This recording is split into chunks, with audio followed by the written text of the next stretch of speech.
Tonight, you are not hearing a campfire story. You are walking into a midnight forest where the fog feels alive and the trees stand too close together, like they are listening.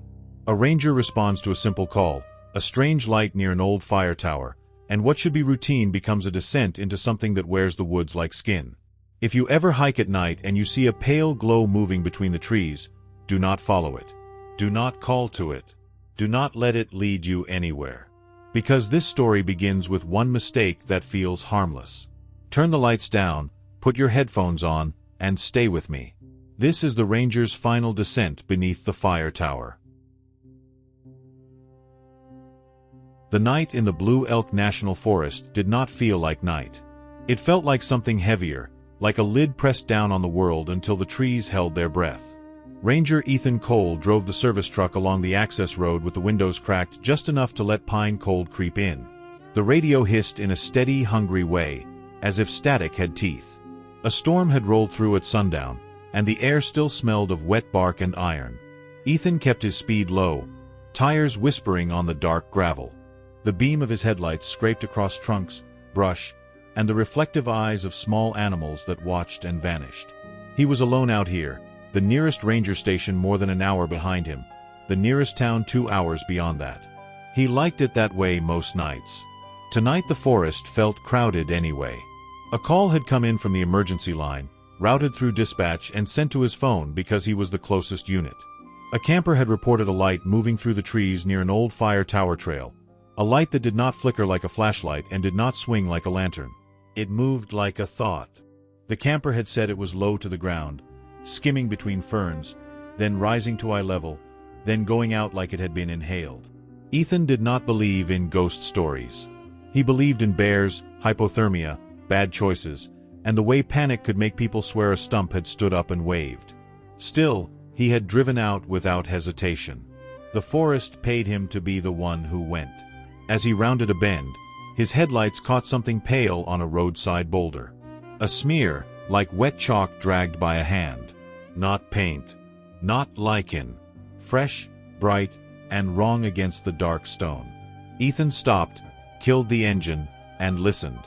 The hush that followed the engine felt like a pressure change in his ears. In the silence he heard water far off, a creek swollen from the storm. He heard the slow tick of cooling metal. He heard something else too, a faint, steady clicking from deeper in the timber, like a beetle the size of a fist tapping on wood. He grabbed his flashlight, stepped out, and the cold hit him like a slap. Ethan approached the boulder and crouched. The smear looked like crushed bone mixed with rainwater. He did not touch it. He aimed the flashlight at the ground instead, searching for tracks. He found none. No boot prints, no animal pads, no drag marks. Only the clean scouring of rain and the scattered needles that had fallen during the storm. The clicking continued. It stopped when he stopped moving, as if it were listening back. He straightened, scanning the tree line. The forest began only a few steps off the road, a wall of trunks and shadow stitched together by wet branches. He could see the first row clearly, then nothing but depthless darkness. His flashlight beam did not so much illuminate as it did carve a narrow tunnel through fog. He walked closer to the edge of the trees. The air there had a different smell. Not just pine and damp soil, but something like old pennies and spoiled meat hidden under leaves. He tried to place it, failed, and felt his stomach tighten. A sound drifted in from the timber. Not an animal call. Not wind. A low exhale, steady and patient, as if the forest itself were breathing through a narrow mouth. Ethan backed up slowly, returned to the truck, and pulled a pair of nitrile gloves from his kit. He put them on out of habit, then realized there was nothing to collect. No tracks. No evidence. Only that chalk smear and the sense that something had stepped close and then stepped away without leaving a mark. He climbed into the truck and restarted the engine. The radio hiss changed, rising and falling like a distant voice attempting language. He turned the volume down until it was only a faint whisper. The trailhead was a few miles ahead. The old fire tower trail. He had been up there before. The tower itself had been decommissioned decades ago, but the platform still stood, rotting slowly, popular with hikers in summer and dare-seekers in fall. In winter, hardly anyone came. Too cold, too wet, too easy to disappear. Ethan drove on. The trees leaned over the road like they wanted to meet above his roof. The road narrowed, and his headlights found fresh blowdown, forcing him to weave around branches. He kept thinking about the smear. Bone paste, his mind insisted. Bone paste on a rock in the middle of nowhere. At the next bend, his headlights swept across a shape standing in the road. Ethan slammed the brake. The truck lurched and stopped. The shape did not move. It was a deer, tall and still. Its coat shone slick with rain. Its head was turned slightly, as if it were listening to something behind Ethan rather than looking at him. Its eyes reflected his headlights with an odd milky glare, not the clean silver shine of a normal animal. Ethan tapped the horn. The sound felt rude in the muffled night. The deer did not flinch. It simply opened its mouth. No sound came out. Just a long, silent gape, jaw stretching a little too far, as if the joints were loose. Then, without dropping its gaze, it stepped backward into the trees and vanished like it had stepped through a curtain. Ethan sat gripping the steering wheel until his knuckles whitened. He told himself it was just a deer. Sick deer, injured deer, strange deer. Nature made mistakes sometimes. But his pulse hammered as if his body had understood something his mind refused to name. He forced himself to breathe. He shifted into drive and rolled forward slowly, scanning the shoulders. The deer was gone. The night swallowed it cleanly.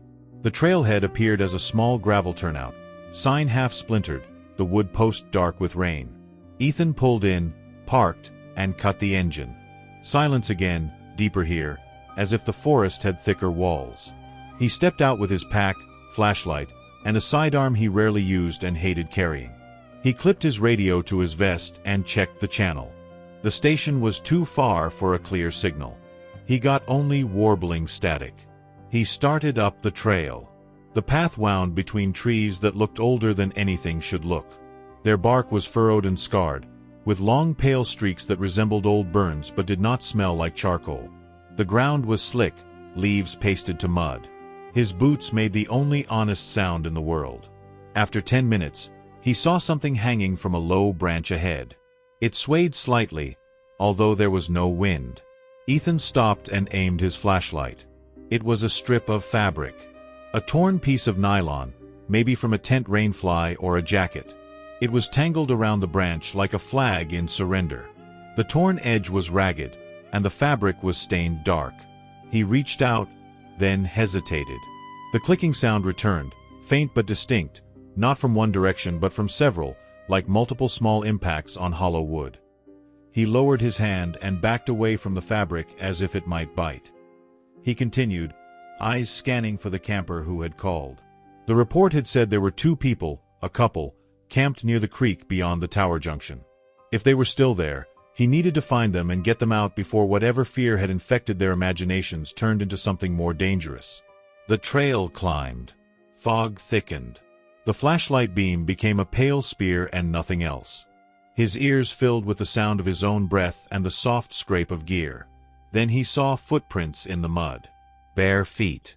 They were fresh, pressed deep as if the person had been heavy or the mud unusually soft. The toes were long, splayed slightly, and each print held a thin line down the center like a crease. The stride was too long for a normal walker, each step spaced far apart, as if whoever made them had taken leisurely, enormous steps. Ethan crouched, staring. He felt the hair on his arms lift beneath his sleeves. He looked up the trail, following the prints. They did not stay on the path. They stepped off into the trees, straight through brush that should have resisted. He stood and listened. In the fog ahead, a small light appeared between trunks. Not a flashlight beam. Not a lantern glow. It was a steady pale light, low and floating, moving slowly as if carried by a hand that never shook. Ethan raised his flashlight and called out, voice firm, professional. No answer came back. The light drifted deeper into the forest. He followed. The moment Ethan stepped off the trail, the forest changed. It did not look different, but it felt like crossing a boundary into a place where rules were different. The air grew colder and carried that copper rot smell more strongly. His flashlight beam seemed weaker, swallowed by mist.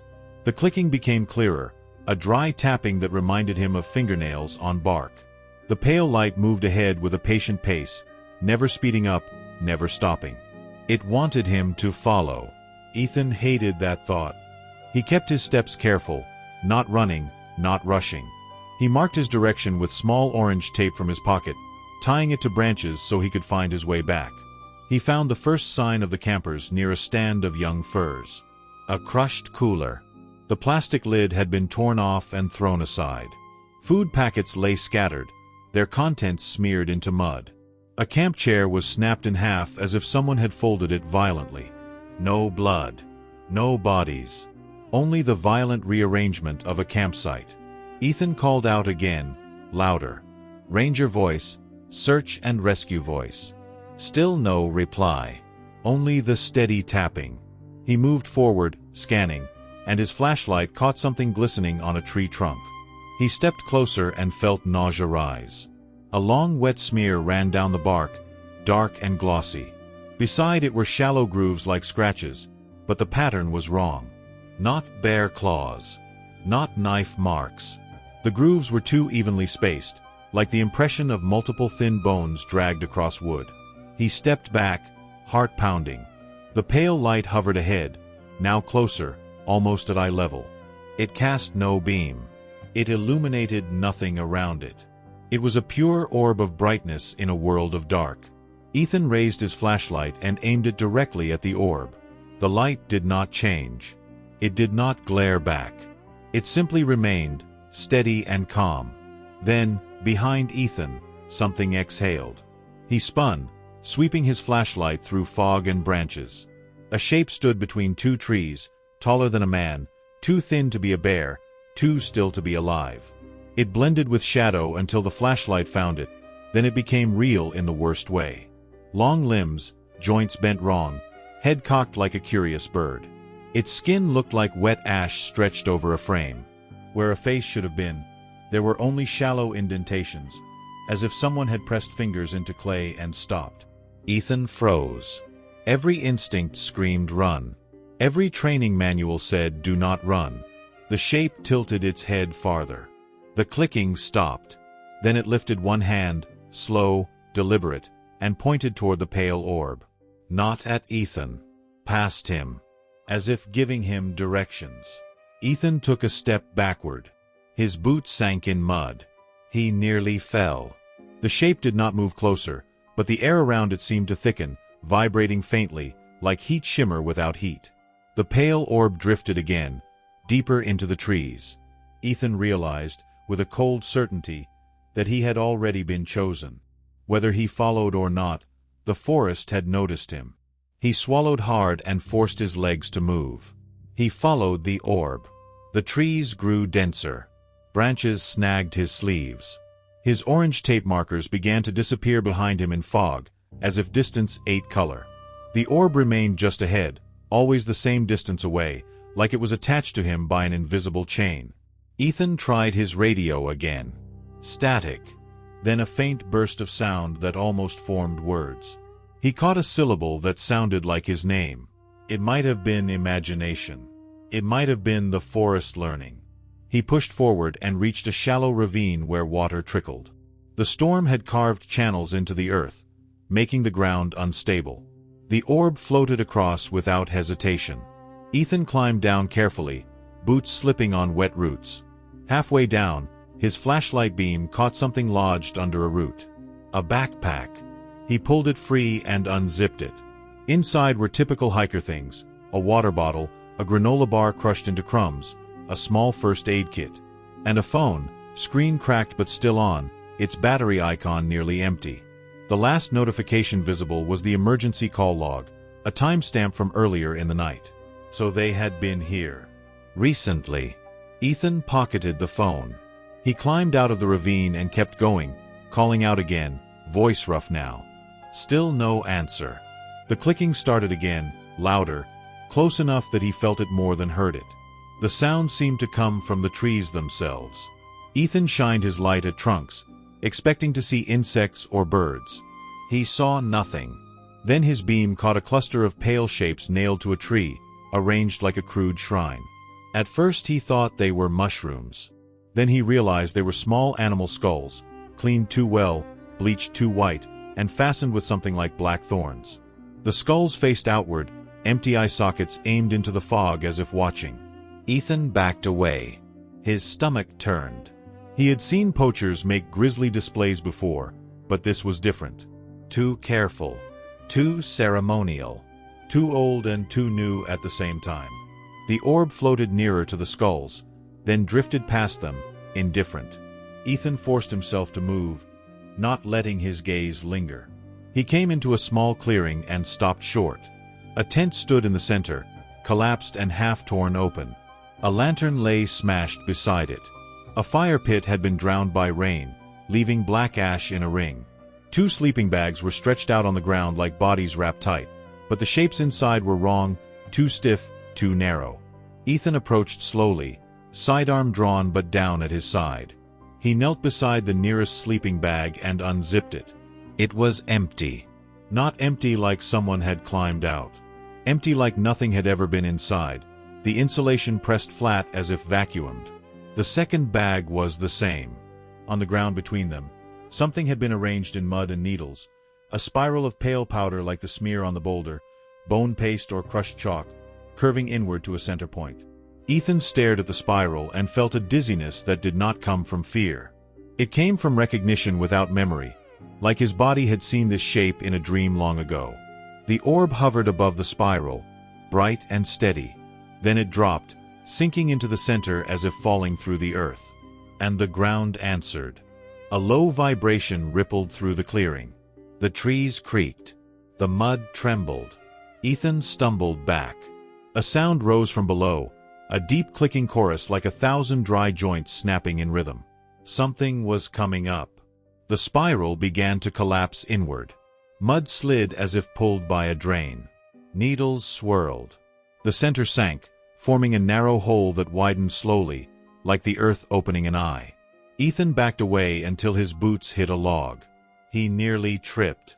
He raised his flashlight and aimed it into the hole. He saw nothing at first.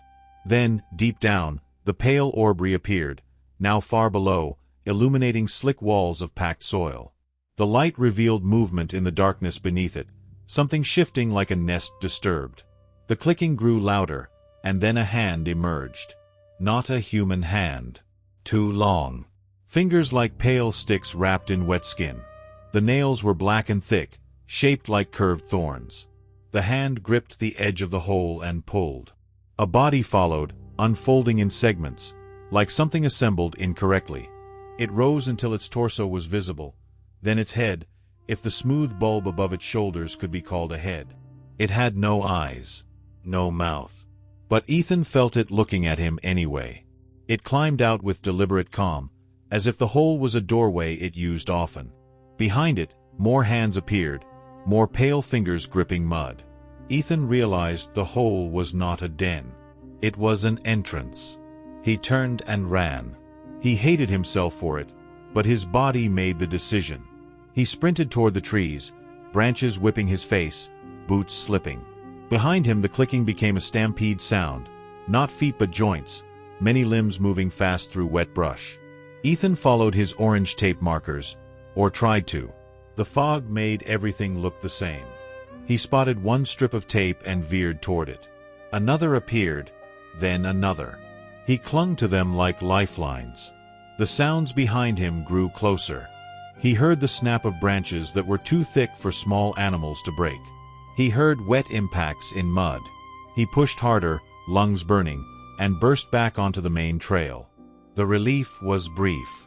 The trail was only a line in the woods, not a wall. Whatever was behind him did not care about paths.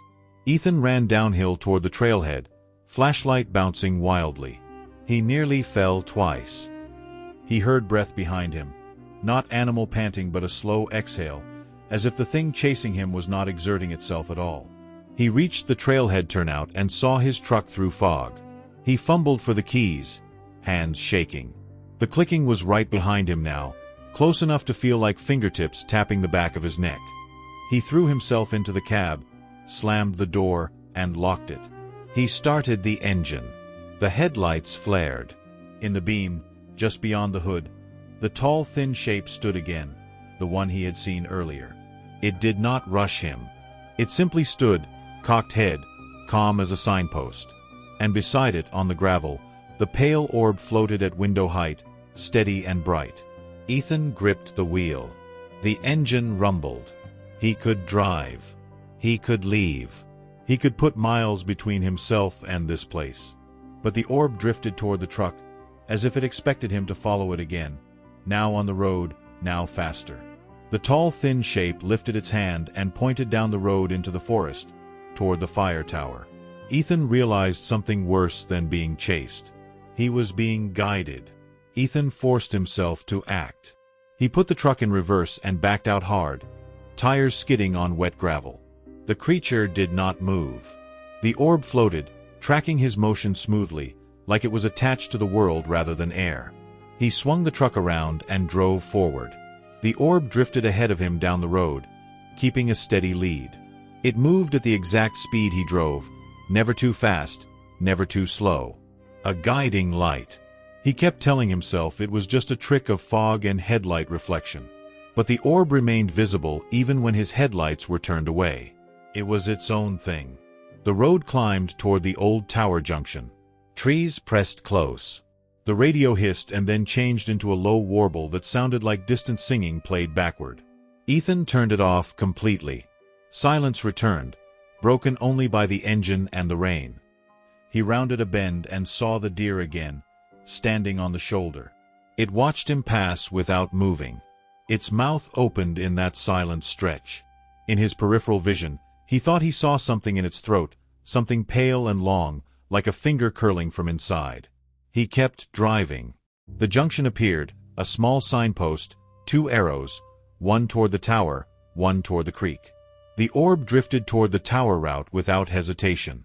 Ethan followed, jaw clenched. The tower road was worse, more overgrown. Puddles covered ruts. Branches scraped the truck like nails. The orb floated above the road, unaffected by obstacles. After a mile, Ethan saw another vehicle parked crookedly off the side. A small SUV, hazard lights blinking weakly through fog. The doors were open. Rain poured into the cabin.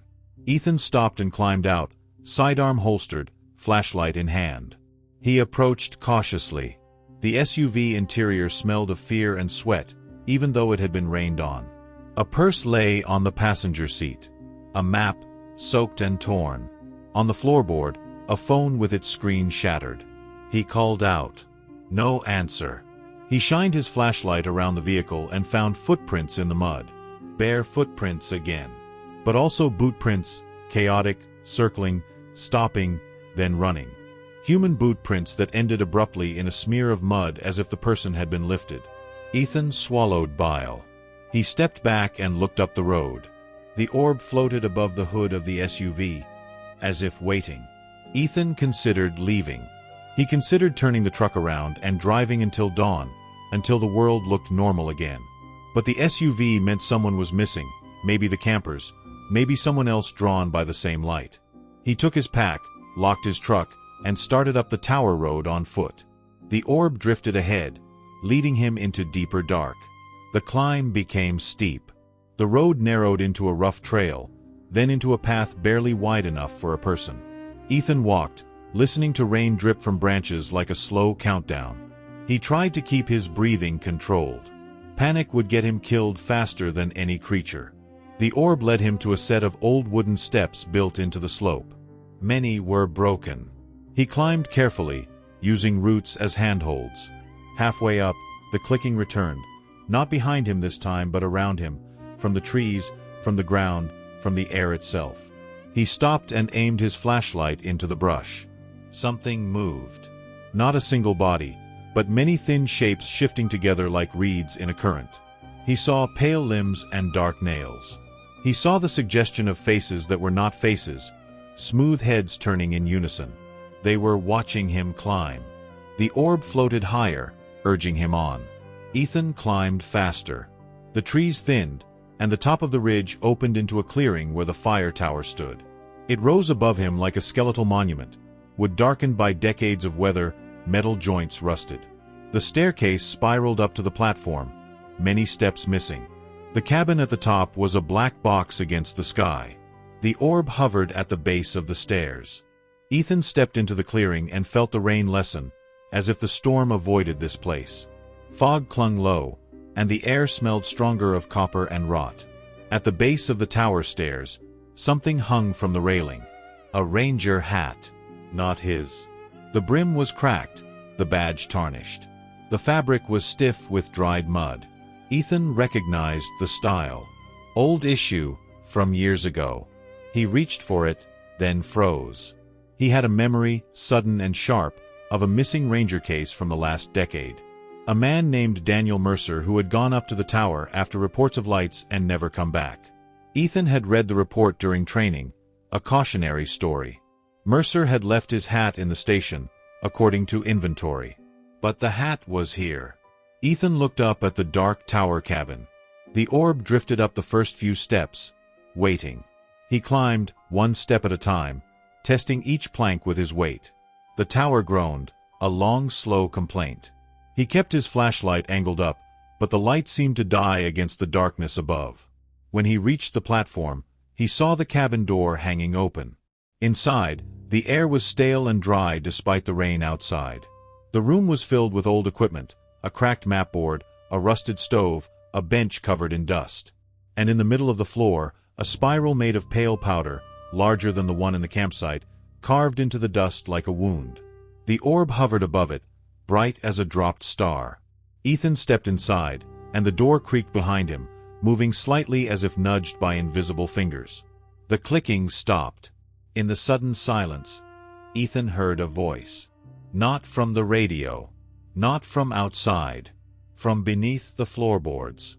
A rasping whisper that sounded like someone trying to speak through wet soil. Ethan. He backed up, heart hammering. The voice repeated, closer. Ethan. Then the boards beneath the spiral began to bow upward, as if something below was pressing its head against them. The floorboards cracked with a sound like teeth snapping. A pale hand thrust through the wood, fingers splayed, nails black. It gripped the edge and pulled. Splinters flew. Ethan stumbled backward into the corner, flashlight shaking. He drew his sidearm, aimed at the hand, and hesitated. Shooting wood and air would do nothing. Shooting whatever came through might do less. A head emerged, smooth and featureless, pushing up through broken boards. Then shoulders, then a torso that unfolded in wrong angles. The creature rose into the cabin like a person climbing out of a coffin. Then another hand appeared. Then another. Ethan realized the cabin was not being invaded. It was being opened. The orb dropped lower, hovering just inches above the spiral. The powder swirled as if disturbed by wind, though the air was still. The creature in front of him tilted its blank head.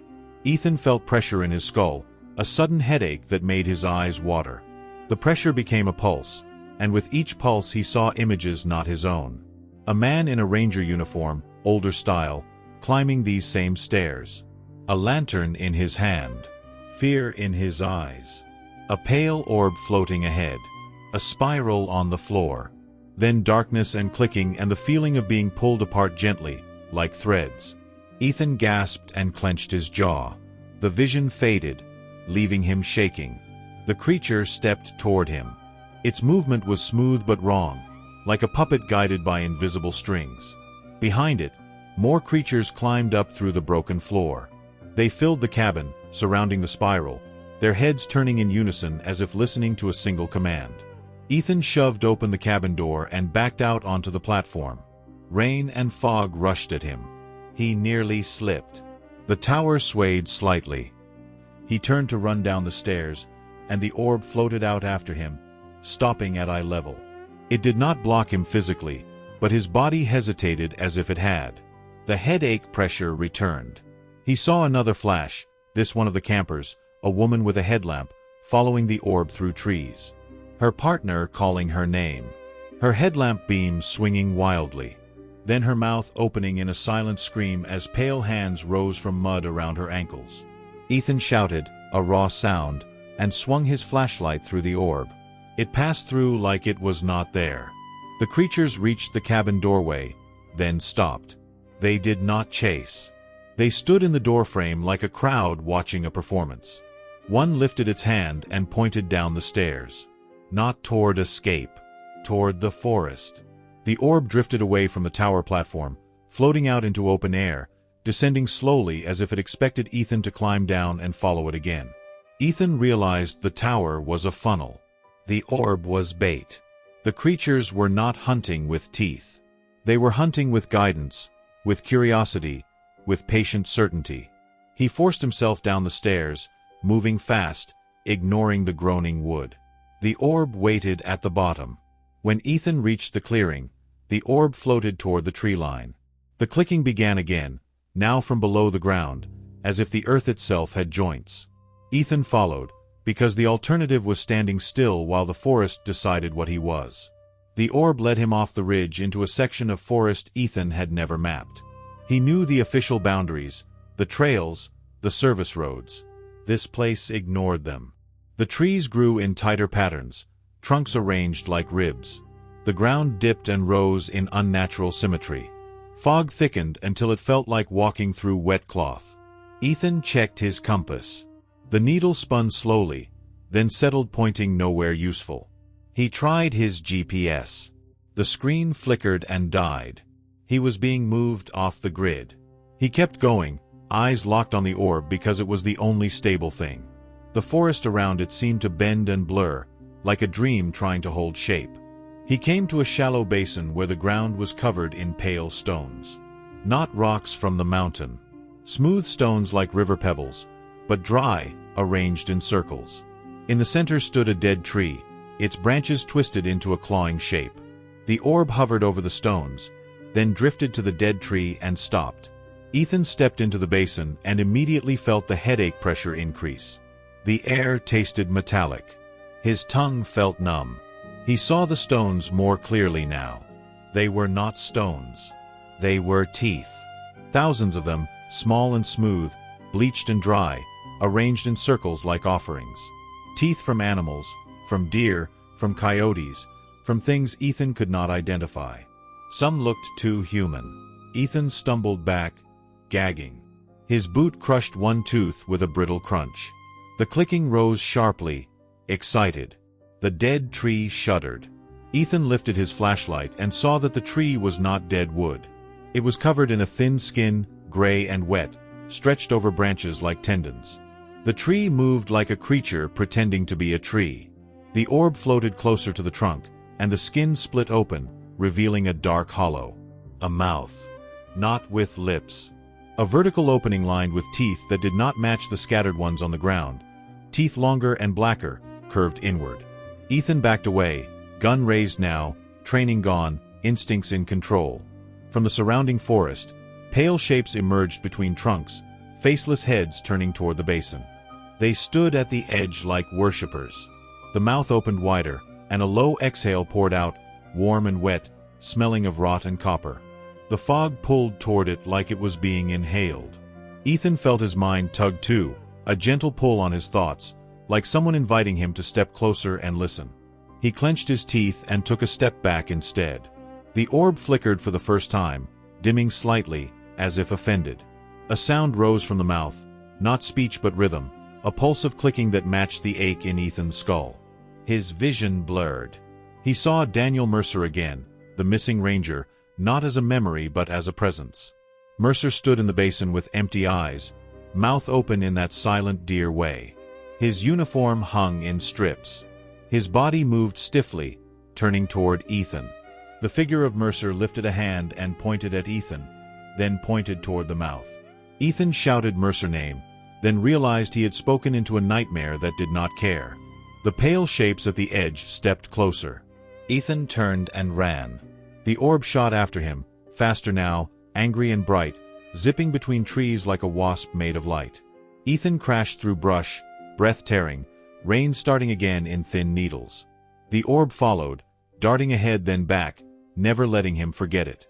The clicking chased him in waves, sometimes close, sometimes distant, as if the forest itself shifted to keep him within reach.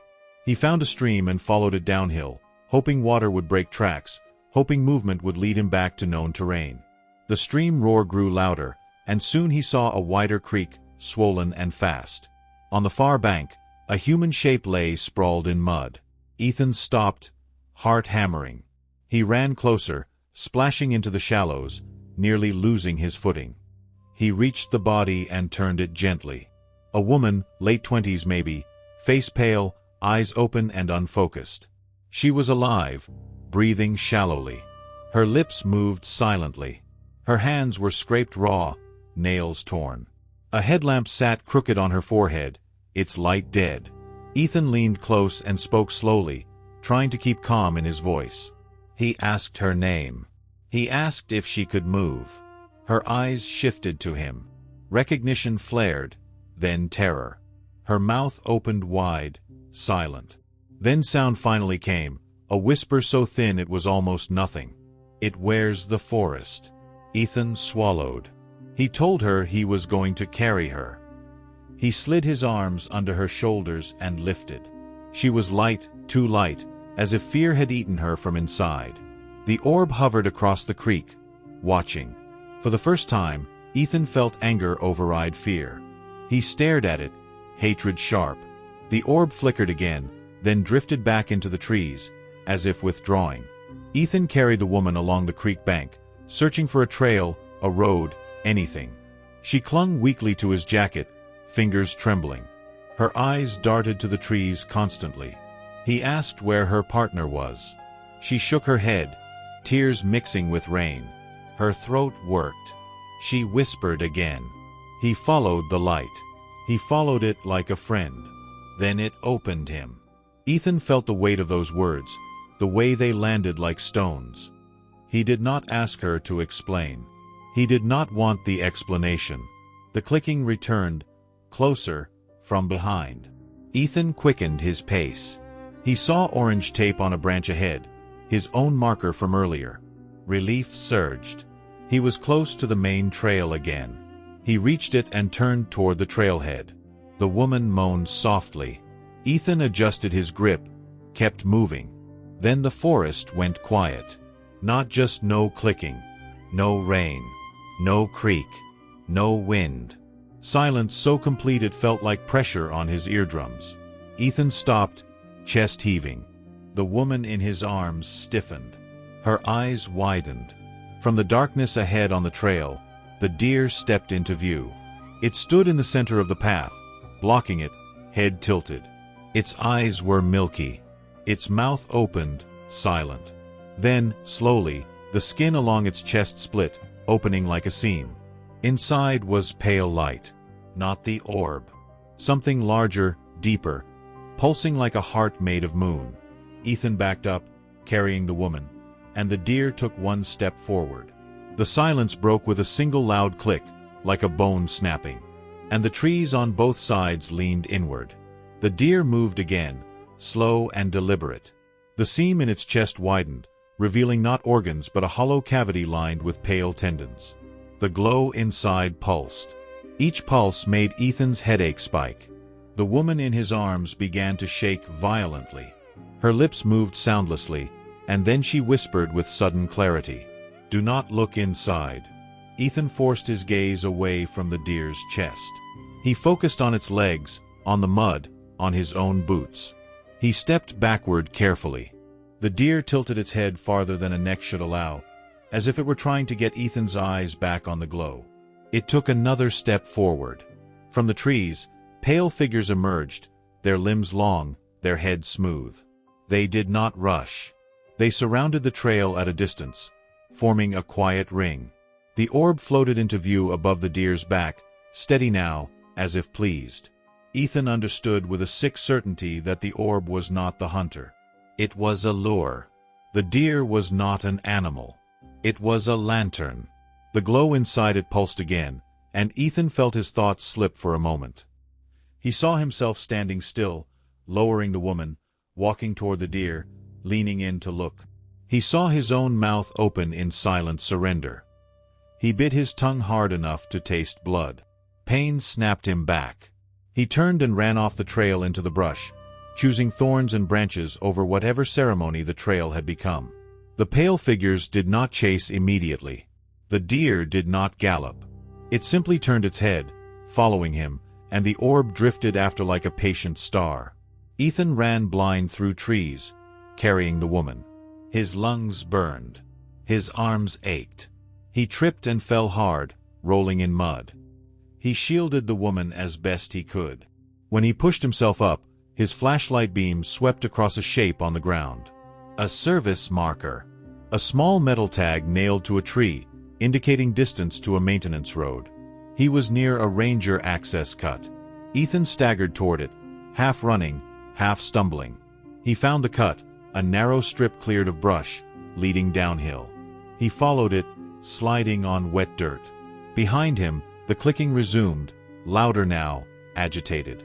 The pale figures were moving through brush, their limbs snapping branches with careless strength. Ethan reached the bottom of the cut and saw his truck headlights in the distance through fog, still parked at the trailhead turnout. He pushed harder, every muscle screaming.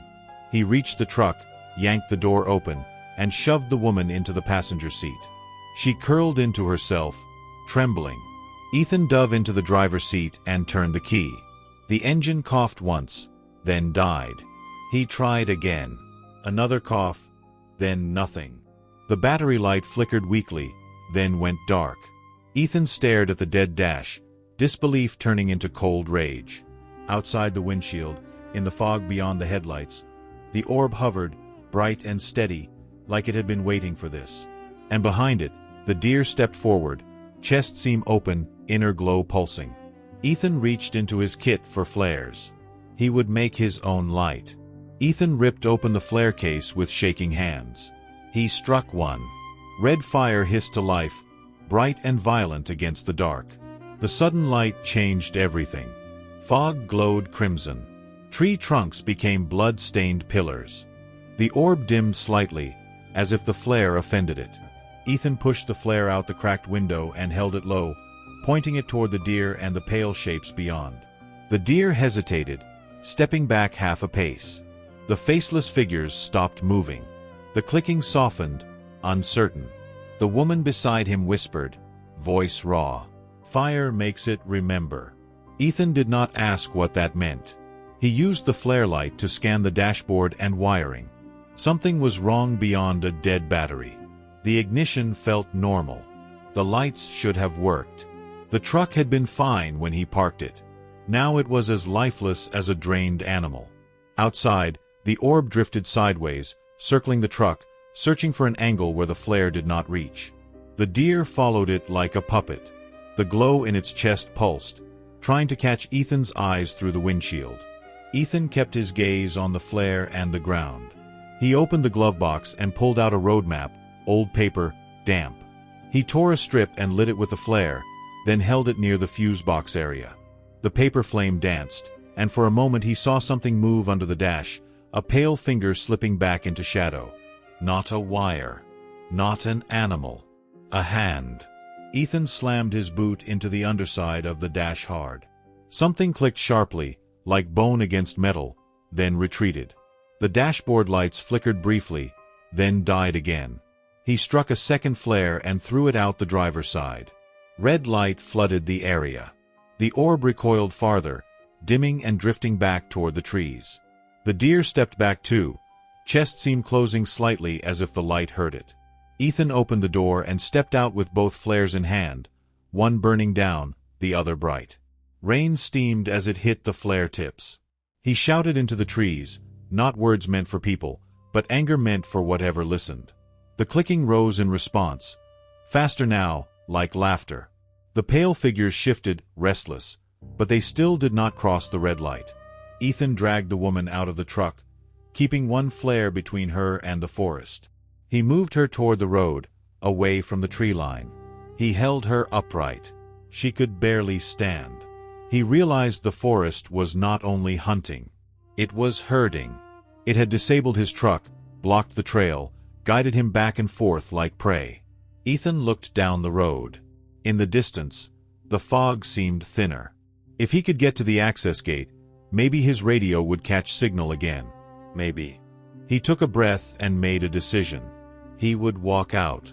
He would use fire as his shield. He handed the woman the less bright flare and told her to keep it close. He kept the brighter one. They started down the road together, two small red suns moving through the midnight forest. Behind them, the orb hovered at the edge of flare light, dim and patient. And the clicking followed at a distance, like applause from the dark. The road felt longer on foot. The world narrowed to the red flare glow, the wet gravel under boots, the woman's uneven breathing. Ethan kept his shoulders squared, forcing his fear into usefulness. Every few steps he glanced behind without lifting his eyes too high, checking the edge of the red light. The orb trailed them, sometimes drifting closer, sometimes falling back. It never crossed into the flare glow fully, but it tested it, like an animal sniffing a fence. The deer moved in the fog too, sometimes visible, sometimes gone, always close enough that Ethan could feel its presence. When it appeared, its mouth hung open in that silent stretch.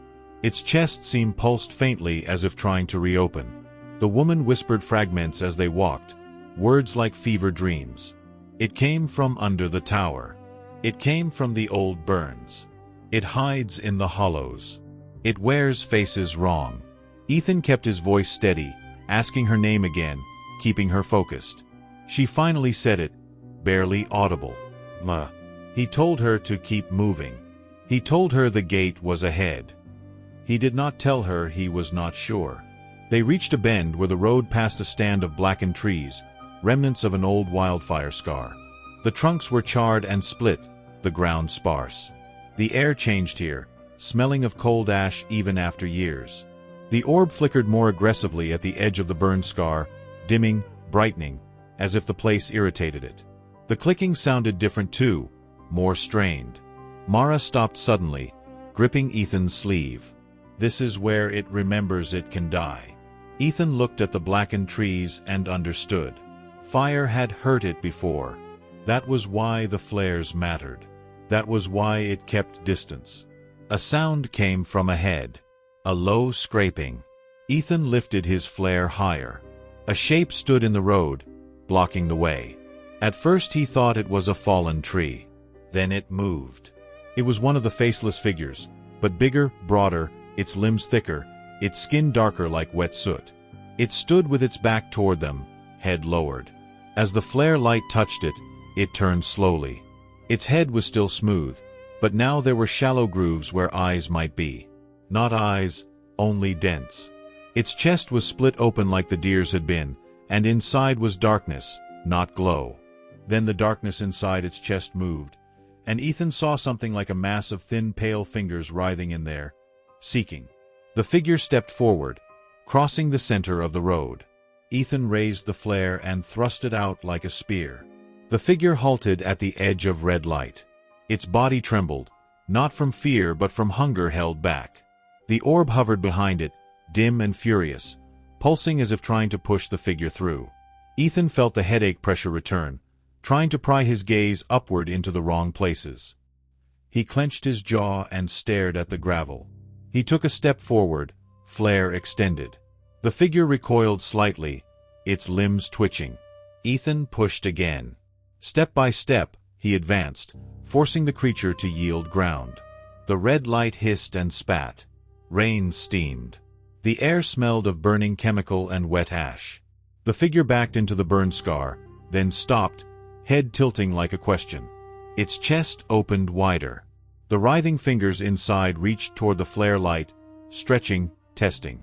Ethan swung the flare downward and struck the road hard, scattering sparks. The creature flinched. It made a sound for the first time, a wet clicking groan that vibrated in Ethan's teeth. Mara whimpered behind him. Ethan took the moment and grabbed her hand. He pulled her past the creature, keeping the flare between them. They moved quickly, not running, not giving the forest the thrill of a chase. As they passed, Ethan felt something brush his arm, cold and dry like dead leaves. He did not look. He kept moving. Behind them, the clicking rose in a furious chorus. The orb surged brighter, and the forest began to close in again. They reached the access gate just before the flare in Mara's hand began to sputter. The gate was a heavy metal bar across the service road, with a small keypad box and a chain. Ethan had the key in his pack, but his hands were slick with rain and sweat. He unlocked it fast, muscles trembling from exhaustion, and shoved the gate open enough to slip through. Beyond it the road widened and the trees grew slightly less dense, as if the forest was being forced to share space with human work. Ethan tried his radio again. This time he got a signal. Broken, faint, but real. He spoke quickly, voice clipped.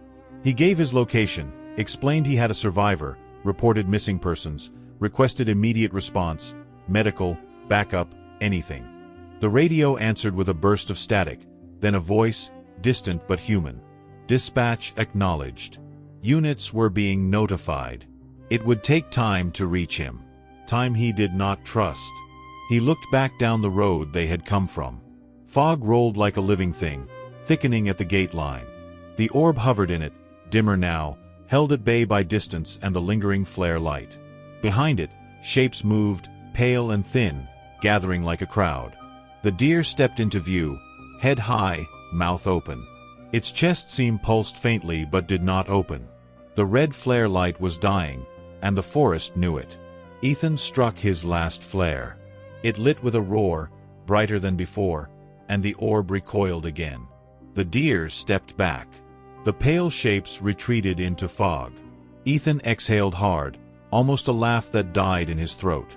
He guided Mara forward, down the wider road, toward the nearest maintenance shed marked on his memory. They walked for what felt like hours but was likely minutes. The rain eased. The night remained thick. They reached the shed, a small metal building with a padlock. Ethan cut it with bolt cutters from an emergency box. Inside he found a first aid cabinet, an old propane lantern, spare batteries, and a distress beacon. He set Mara on a bench and wrapped her in a blanket. He cleaned her hands, bandaged them. She stared at him with hollow eyes, as if she was already half elsewhere. He lit the propane lantern. Warm light filled the shed, steady and human. Mara breathed easier. The headache pressure in Ethan's skull eased too, as if the creature outside hated this kind of light. Ethan stepped to the shed window and looked out. The orb hovered at the edge of the clearing, just beyond the lantern's reach. It did not flicker now. It simply watched, patient as a star. Ethan realized it would not leave. It could wait all night. It could wait all season. It was not a predator that ate quickly. It was a thing that collected. Mara spoke suddenly, voice clearer, haunted. It keeps the ones it takes under the tower. It makes them point. It makes them guide. Ethan remembered the hat. Mercer. The visions. The way the creatures pointed like signs. He felt cold spread through his chest. He understood what the forest wanted next. It wanted Ethan to become a ranger of its own. Ethan turned away from the window, gripped his flare until his hand hurt, and made himself a promise. He would not be collected.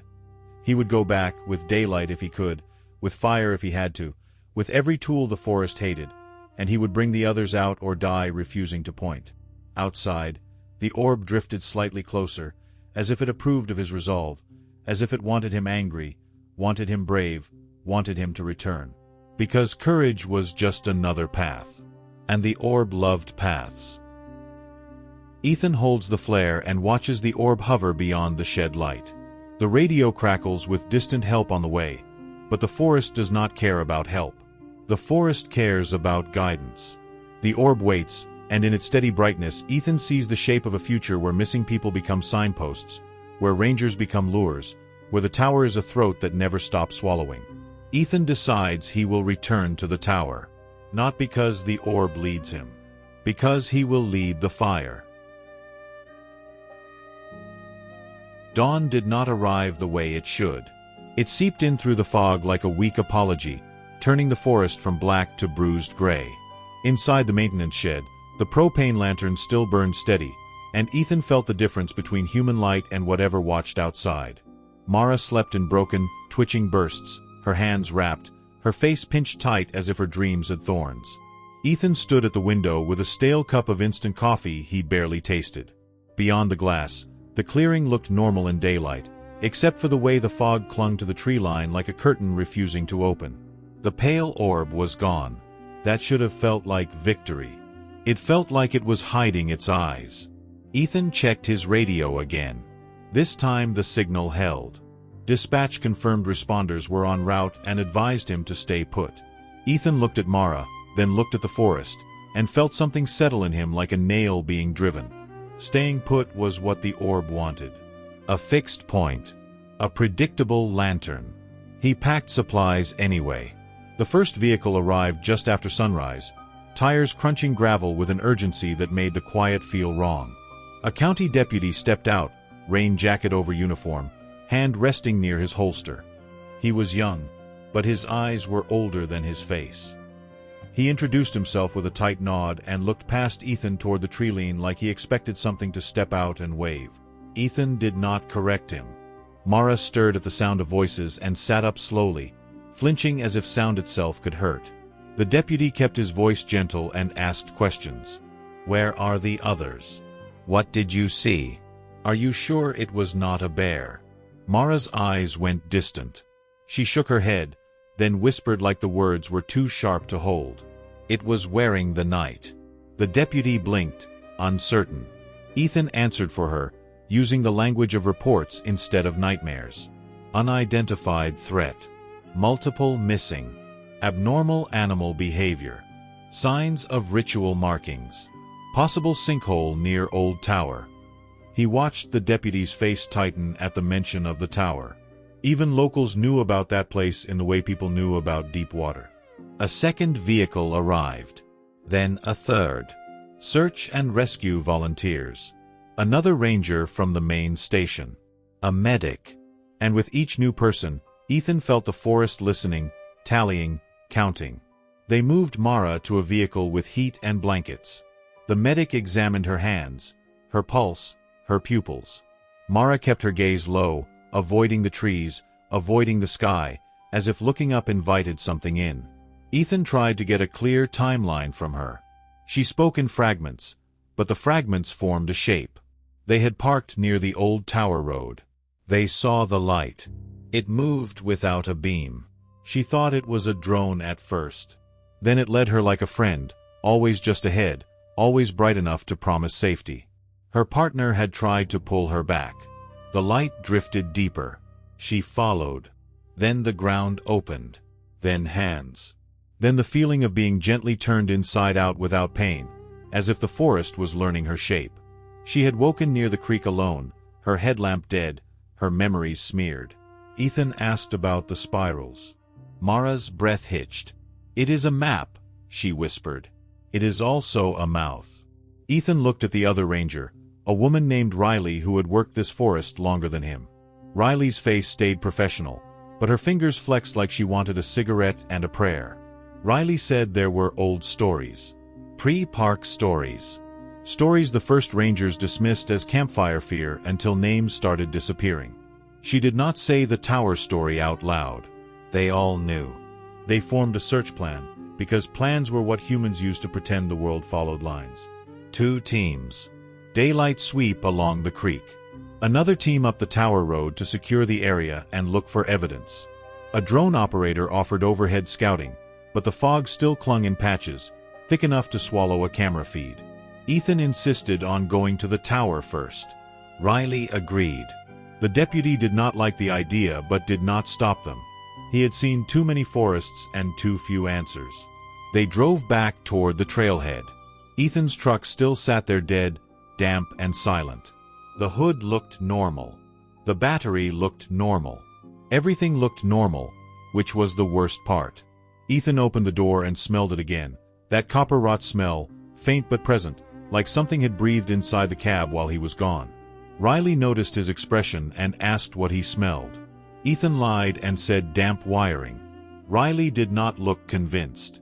They started up the tower road, engines rumbling, radios crackling. The forest looked ordinary in daylight, but every shadow felt like it had depth, like it could hold a standing figure without showing it. Ethan watched the shoulders for deer. He saw none. The abandoned SUV still sat crooked off the side of the road, doors open like a silent scream. In daylight, the scene was clearer and somehow worse. Mud prints circled it in frantic loops. Human boot prints. Bare footprints. Something else too, shallow grooves like dragged sticks. Riley photographed everything. The deputy marked the area with tape. The drone operator sent a small drone up above the trees where the fog thinned, and the live feed showed a ribbon of forest road winding toward the ridge. Nothing strange from above. No moving lights. No obvious shapes. Ethan hated that. It meant whatever hunted them did not need to be visible to own the ground. They continued uphill. The old wooden steps and broken stair sections on the ridge looked more dangerous in daylight, the tower more rotten than any memory. The structure should have been fenced off, demolished, turned into a memory. But budgets and distance had kept it standing, and now it stood like a warning that refused to fall. At the base of the tower stairs, the old ranger hat still hung from the railing. Dry now, as if it had never been wet. Ethan reached for it and felt a prickling behind his eyes, the beginning of that pressure headache. Riley grabbed his wrist gently and stopped him. Not with fear. With understanding. She said they would bag it with gloves. Evidence protocol. Ethan nodded, grateful for professionalism as a shield. But he could not stop staring at the hat badge, dulled but readable. A nameplate sewn inside the band. Mercer. They climbed. The tower groaned in daylight too, a slow wooden complaint. The cabin door still hung open. Inside, the air was stale again, as if rain refused to enter. The spiral on the floor remained, pale powder pressed into dust like a scar. Riley froze at the sight of it. The deputy stepped in behind her and stopped as well. It was too deliberate to dismiss. Too clean to be accidental.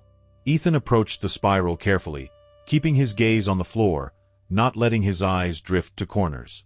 The memory of the faceless creatures crawling up through the boards clung to him like damp clothing. He shined his flashlight into the broken floor section near the spiral. It was repaired.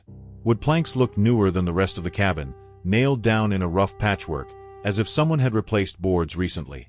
But no crew had done it. No ranger report logged maintenance on a decommissioned tower. Ethan pressed one plank with his boot. It flexed slightly, like something beneath breathed. Riley crouched, touched the wood with a gloved hand, and flinched as if it were warm. She pulled her hand back and looked at Ethan. She did not ask what it meant. She did not need to.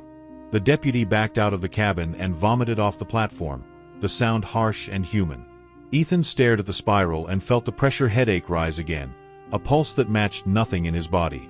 Under the boards, something clicked once, slow and patient, like a single knuckle cracking. Riley called the station on radio, requesting a specialist and a ground-penetrating unit if possible. Dispatch replied that it would take time. Everything took time in this forest. Ethan did not want time. He wanted answers before night. They decided to pull back and search the ground around the tower for any hidden openings. If the entrance shifted, it might leave signs. Disturbed soil. Sink marks. Unnatural plant patterns. They descended and fanned out in the clearing, moving slow, scanning leaf litter. The drone operator brought the drone low to map the ridgeline in a tight grid. Ethan found the first sign near a cluster of stones that should not have been there. Smooth river pebbles on a ridge that had no river. The stones formed an imperfect circle. At first glance, it looked like someone's little art project. Then he saw the tooth shape. Not all of them, but enough. Small molars. Animal teeth. Clean and pale. He stepped back, throat tightening.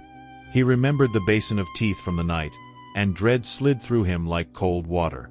Riley came over and saw his face. She followed his gaze. She crouched and picked up one tooth with gloved fingers. It was dry. Too dry for something that had sat in wet rain all night. Riley said it felt like it had been here for years and seconds at the same time. Ethan did not correct her, because that was exactly right.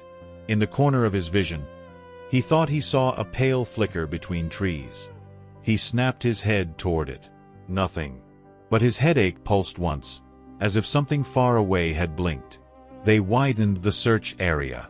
The deputy kept volunteers grouped close, because isolation was how the forest collected. Ethan appreciated that at least.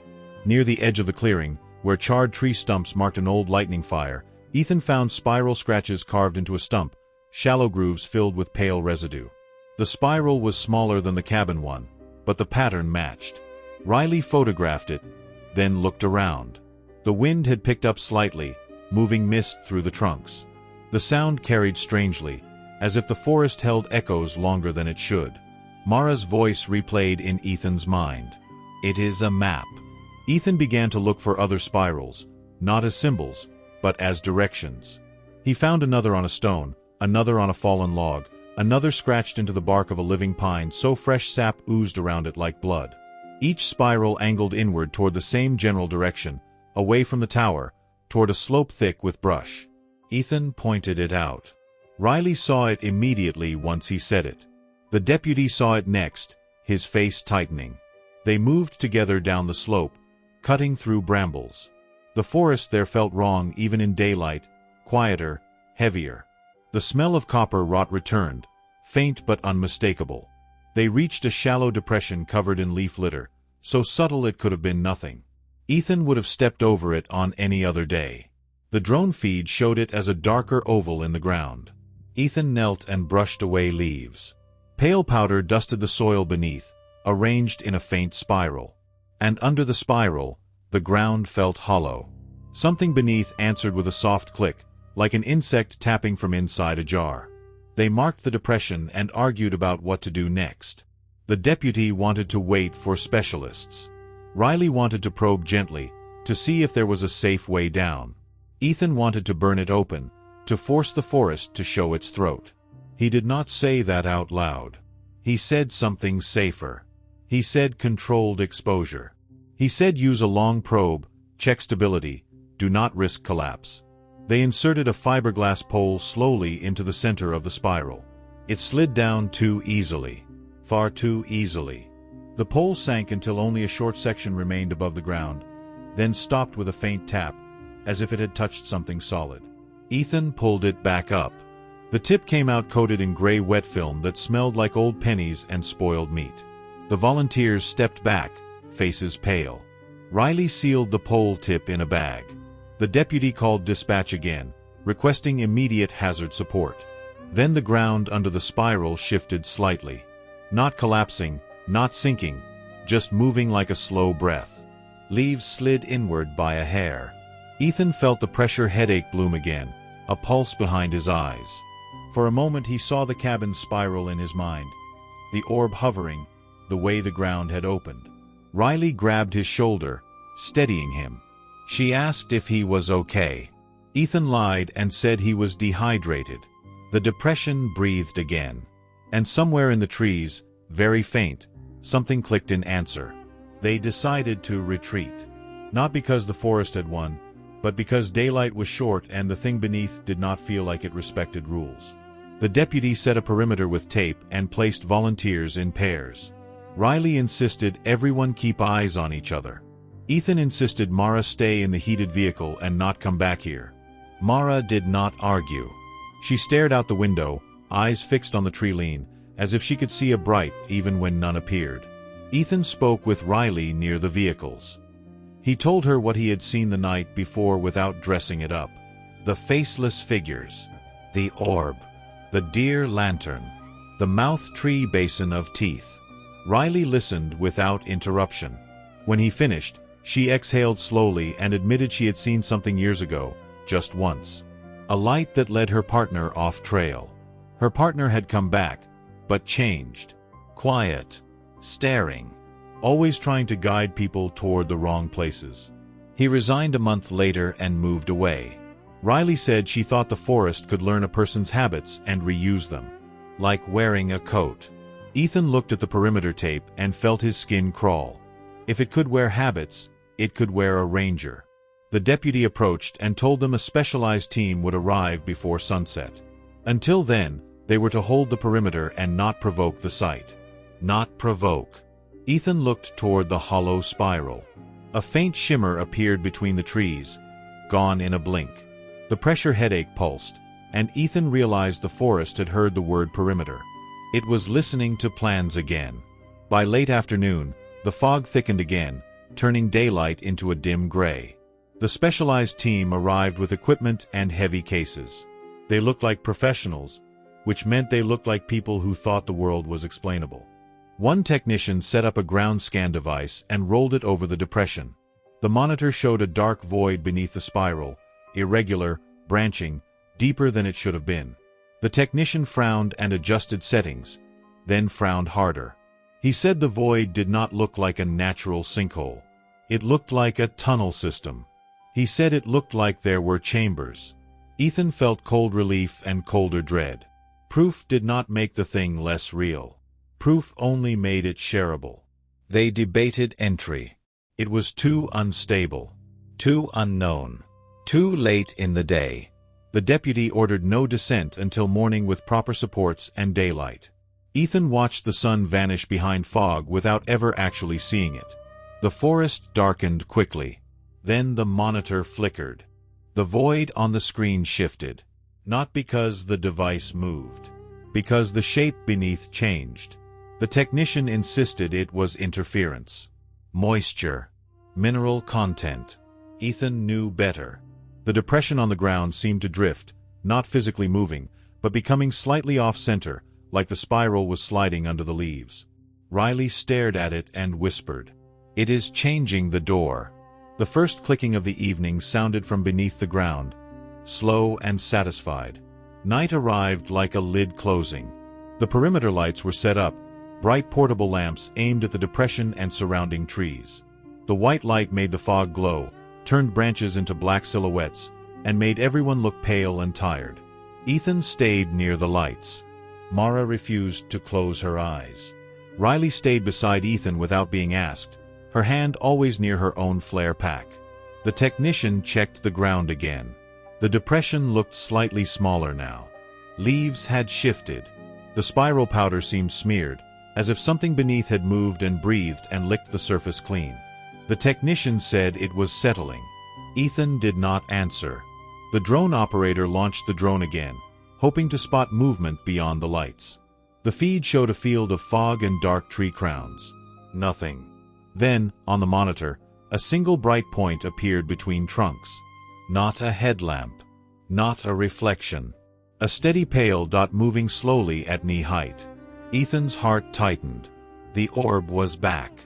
It drifted along the perimeter line outside the lights, calm as a moth. It made no beam. It cast no shadow. It simply existed, bright and certain. One volunteer stepped forward instinctively, drawn by curiosity like a finger toward a flame. The deputy snapped at him to stay back. The volunteer froze, embarrassed, then blinked like he had woken from a small dream. The orb paused. Then it moved again, tracing the tape line as if reading it. The pressure headache rose behind Ethan's eyes, a slow pry. He looked down at his boots and whispered to Riley that it was trying to pick a weak point. Riley whispered back, "It always finds one."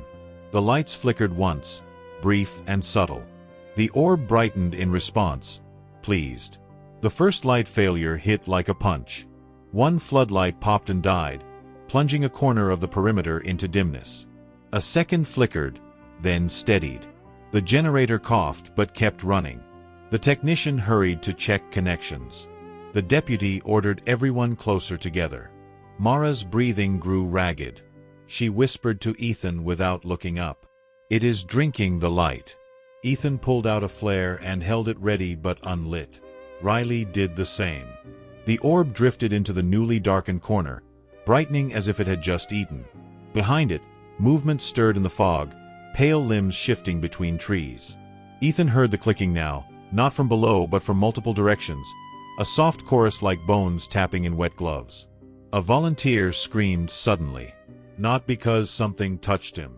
Because he had looked into the fog and seen something he could not fit into his brain. Ethan followed his gaze despite himself for a fraction of a second. He saw a deer standing in the shadows beyond the lights, too still, eyes milky. Its chest seam glowed faintly.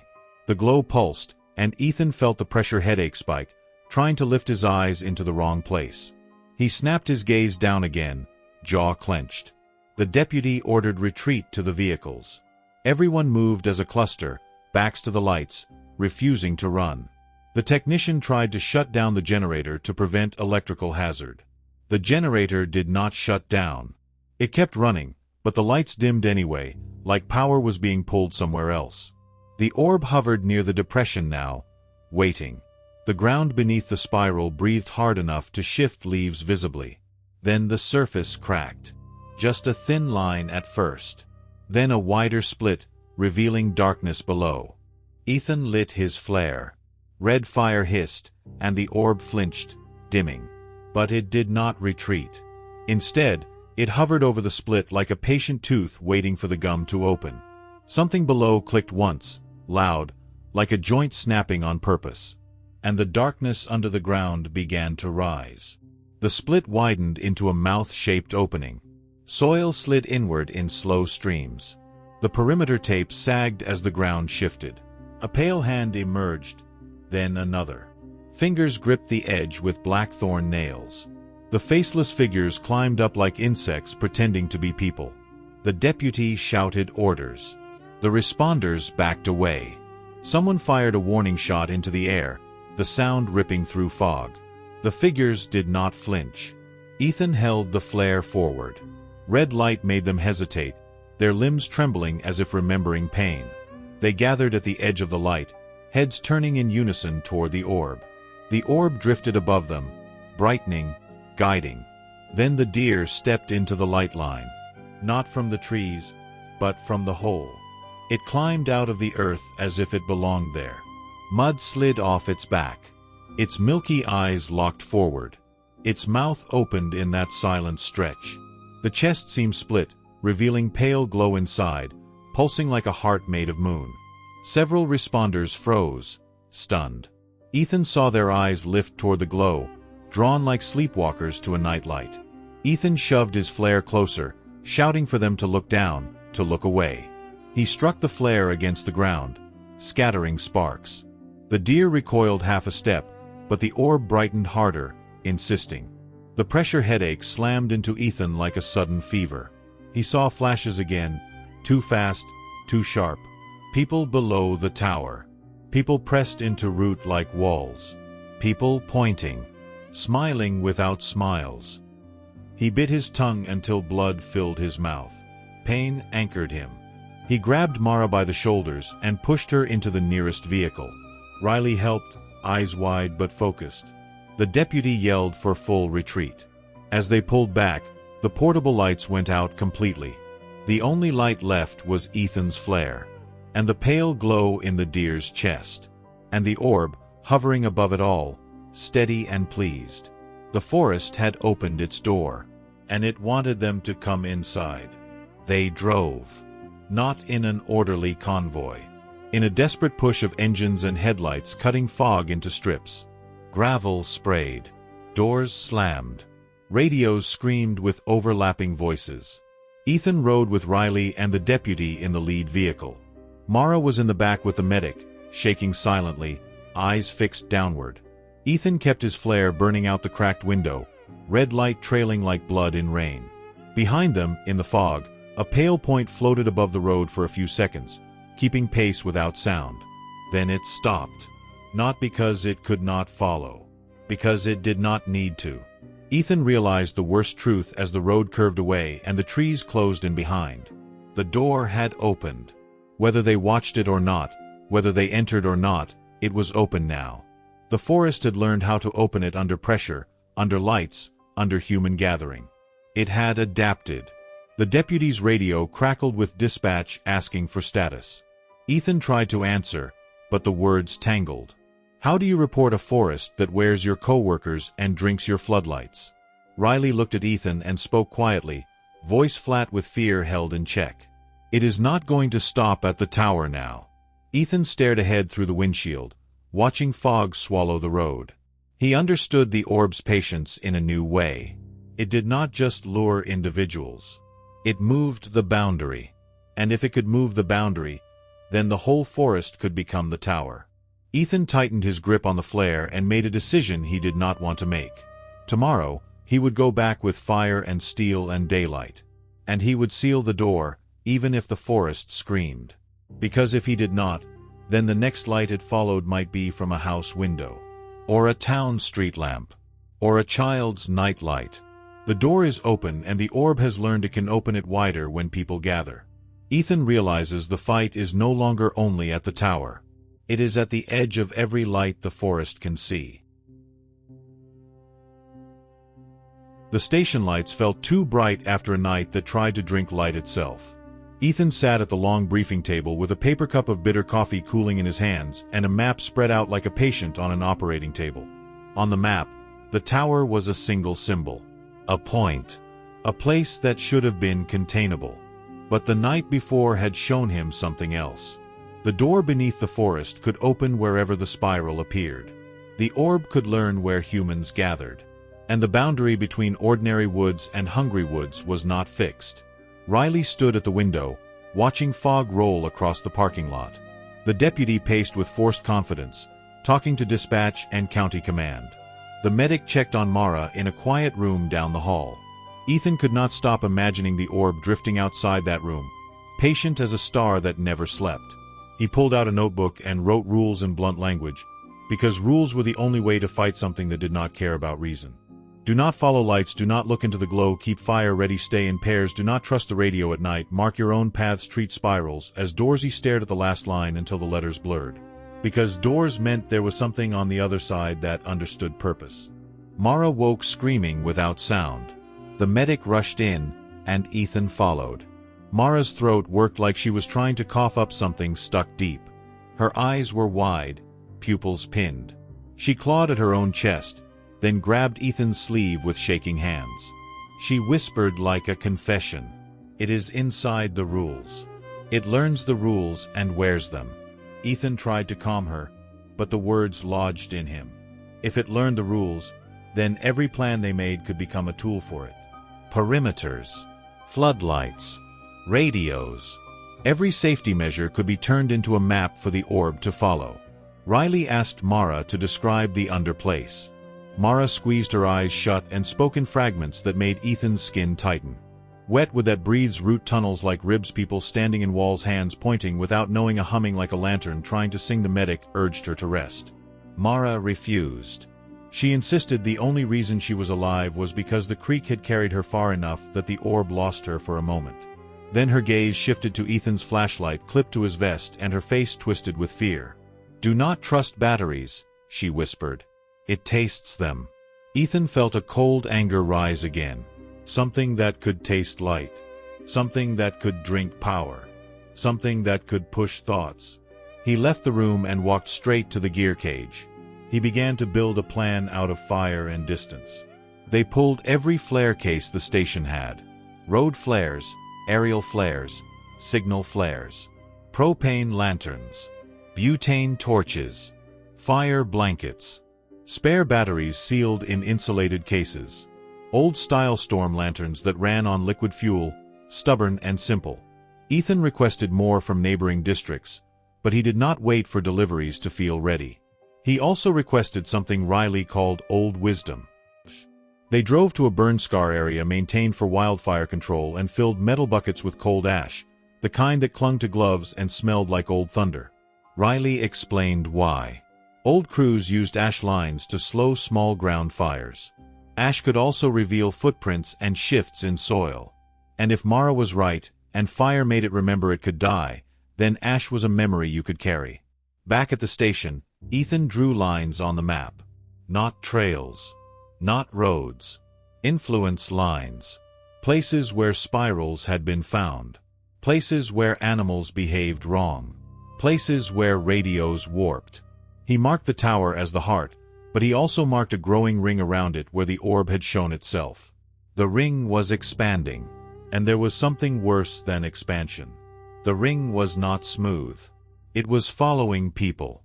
By late afternoon, the deputy reported an incident near the South Service Road.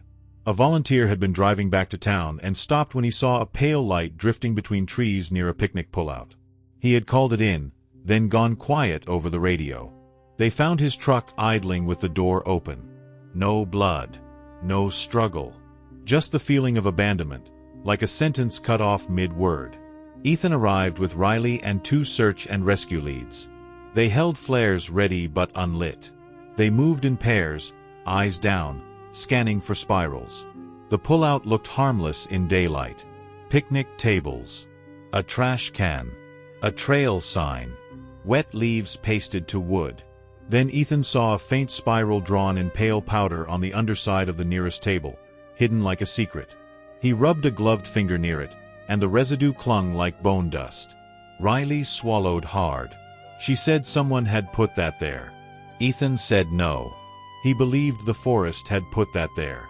It was learning to use human places. The volunteers' footprints led away from the truck toward the tree line. The footprints were orderly at first, like someone walking calmly. Then they changed. The steps lengthened, widened. The toes pressed deeper. The prints became bare feet. Ethan stared at the transition and felt his throat tighten. The forest did not just take people. It rewrote them while they walked. They followed the footprints until the trees thickened and the air turned metallic again. Riley sprinkled ash lightly across the ground as they walked, creating a pale dusting that made prints pop when pressure touched the soil. Ethan kept his gaze on the ground, forcing himself not to search the shadows too eagerly. The orb fed on attention. The orb fed on curiosity. The orb fed on the part of the brain that wanted to know. They found another spiral carved into bark, fresh sap bleeding around the grooves. Then another on a stone. Then another on a fallen log, always angled, always pulling them deeper. Ethan stopped and raised his hand. He had the sudden sense that the spirals were not leading them to the volunteer. They were leading the volunteer back to them. He ordered everyone to halt. He ordered them to back up toward the pullout. The deputy argued. The search lead wanted to press on. Then the radio crackled, and a voice came through, clear and pleading. "Help me. I am right here. I cannot see." Ethan's chest tightened. The voice sounded like the missing volunteer. It sounded exhausted, scared, human. Riley's eyes widened and her face turned gray. She whispered to Ethan without looking up. "Do not answer." The voice came again, closer now, as if the speaker stood just beyond the next tree. "Help me, please." Ethan gripped his radio tight and forced his thumb away from the button. Every part of him wanted to answer, to coordinate, to save. But Mara's warning sat like a stone in his stomach. Do not trust the radio at night. It was not night yet. But the forest did not care about clocks. Ethan turned the radio off. The voice continued anyway, now drifting through the open air, not the device. "Help me." And the trees around them clicked softly, like teeth. They retreated fast but controlled, moving as a single shape. The voice followed them, always just behind, always pleading, never angry. The kind of plea that made you feel cruel for resisting it. When they reached the pullout again, the voice stopped abruptly, like a switch flipped. Silence. Then a pale light appeared between trees at the edge of the clearing. The orb. It floated just beyond the open space, steady and bright, as if it had come to watch their reaction. It did not drift closer. It simply waited. Ethan pulled a flare from his belt and struck it. Red fire spat and hissed. The orb dimmed slightly, and the air seemed to shiver like something flinched. Riley threw ash in a thin line across the edge of the tree line, making a pale boundary. The orb hovered there, hesitating, as if the boundary mattered. Behind the orb, deeper in the trees, Ethan saw movement. A human silhouette stepped forward, unsteady. It was the missing volunteer. His clothes hung wet and dark. His head drooped. His arms were stiff at his sides. He did not look at them. He looked past them, gaze fixed on the road, like he was looking for someone else. The deputy shouted his name and ran forward a step. Ethan grabbed him hard and yanked him back. The volunteer lifted one arm slowly and pointed at the picnic tables. Then he pointed at the tree line again. Then he pointed at Ethan. His mouth opened wide, and for a moment Ethan thought he would scream. No sound came. The volunteer's jaw stretched a little too far, joints loose. Then he turned and walked back into the trees, following the orb. Ethan watched him go, flare burning, heart pounding. The forest had just shown them a new weapon. A living signpost. Back at the station, Ethan locked the doors even though doors meant nothing to what lived in Roots. He called a county command meeting. He demanded a temporary closure of the forest access roads and public pullouts.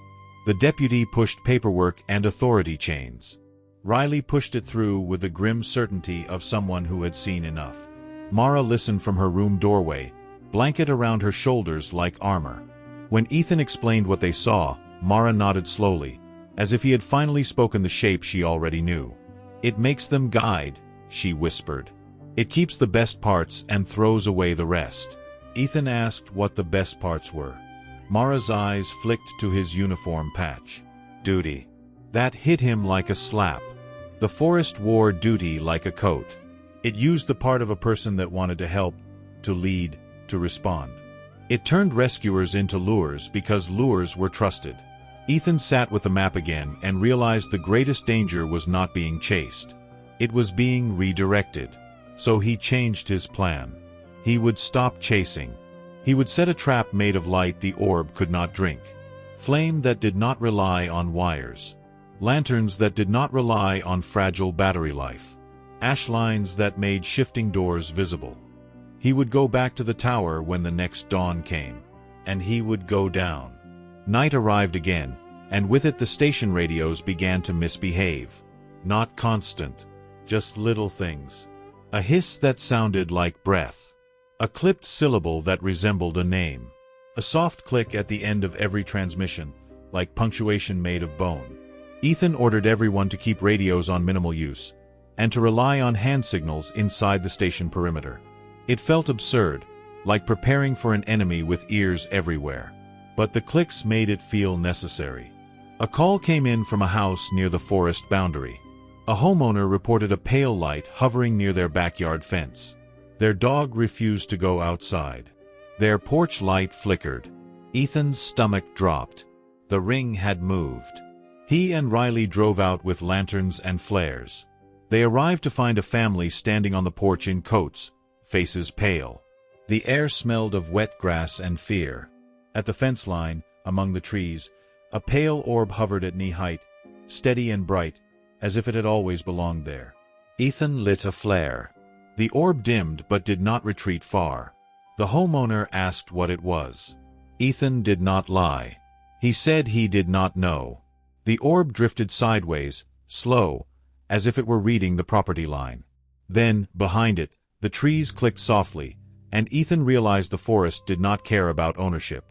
It cared about access. And humans had built fences like invitations. Ethan and Riley placed ash in a thick line along the fence base and near the gate latch, then hung 2 storm lanterns on posts to create a warm human glow. The orb drifted, testing the edge, then stopped and hovered in place as if annoyed. The dog barked once, then hid behind its owner's legs. Mara's words echoed in Ethan's mind. Fire makes it remember. He wanted to understand what it remembered. Pain. Loss. A previous battle. The way wildfire had once burned deeper than surface.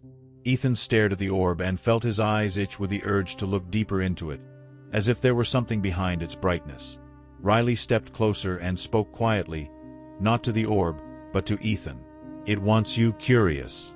Ethan nodded and forced himself to look at the ground instead. He held the flare low and waited. After a few minutes, the orb drifted away into the trees, slow and controlled, like it was retreating because it had decided to, not because it was defeated. Ethan watched it go and felt dread settle. It was not starving. It was not desperate. It was scouting.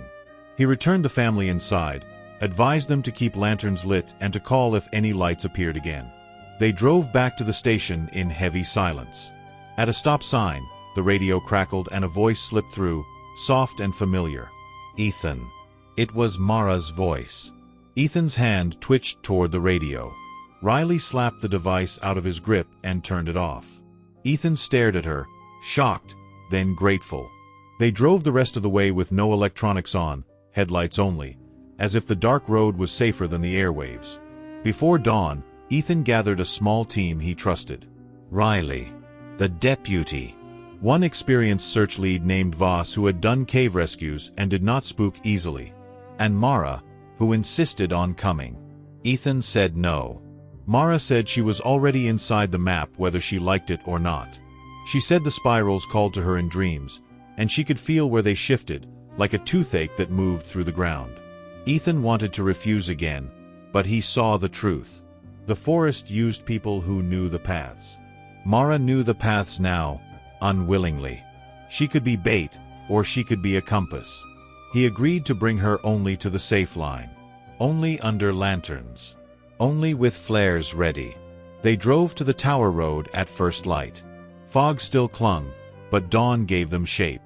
They parked near the ridge and carried gear like an expedition into an enemy bunker. Ash buckets, lanterns, flares, fuel, ropes, marking tape, a thermal camera that did not rely on the same kind of batteries, or so Voss promised. As they approached the clearing, Ethan saw the tower through mist and felt his stomach tighten. The structure looked smaller in daylight, more pathetic. It did not matter. A throat could be small and still swallow you. They set an ash line around the tower base like a ring of pale salt. They hung lanterns at intervals to create warm pools of light, overlapping, leaving fewer gaps for the orb to test. Voss anchored ropes to trees and checked the tower stairs for collapse risk. Mara stood near the tower and trembled slightly, eyes closed, as if listening to ground vibrations. She pointed, not toward the cabin, but toward the slope where they had found the depression before. "The door is not under the tower right now," she whispered. "It is breathing over there." Ethan felt a chill. The entrance had shifted again. They moved as a tight cluster toward the slope, carrying lanterns like they were carrying pieces of sunrise. The fog thinned slightly, and the forest seemed to watch from a distance. They reached the depression site.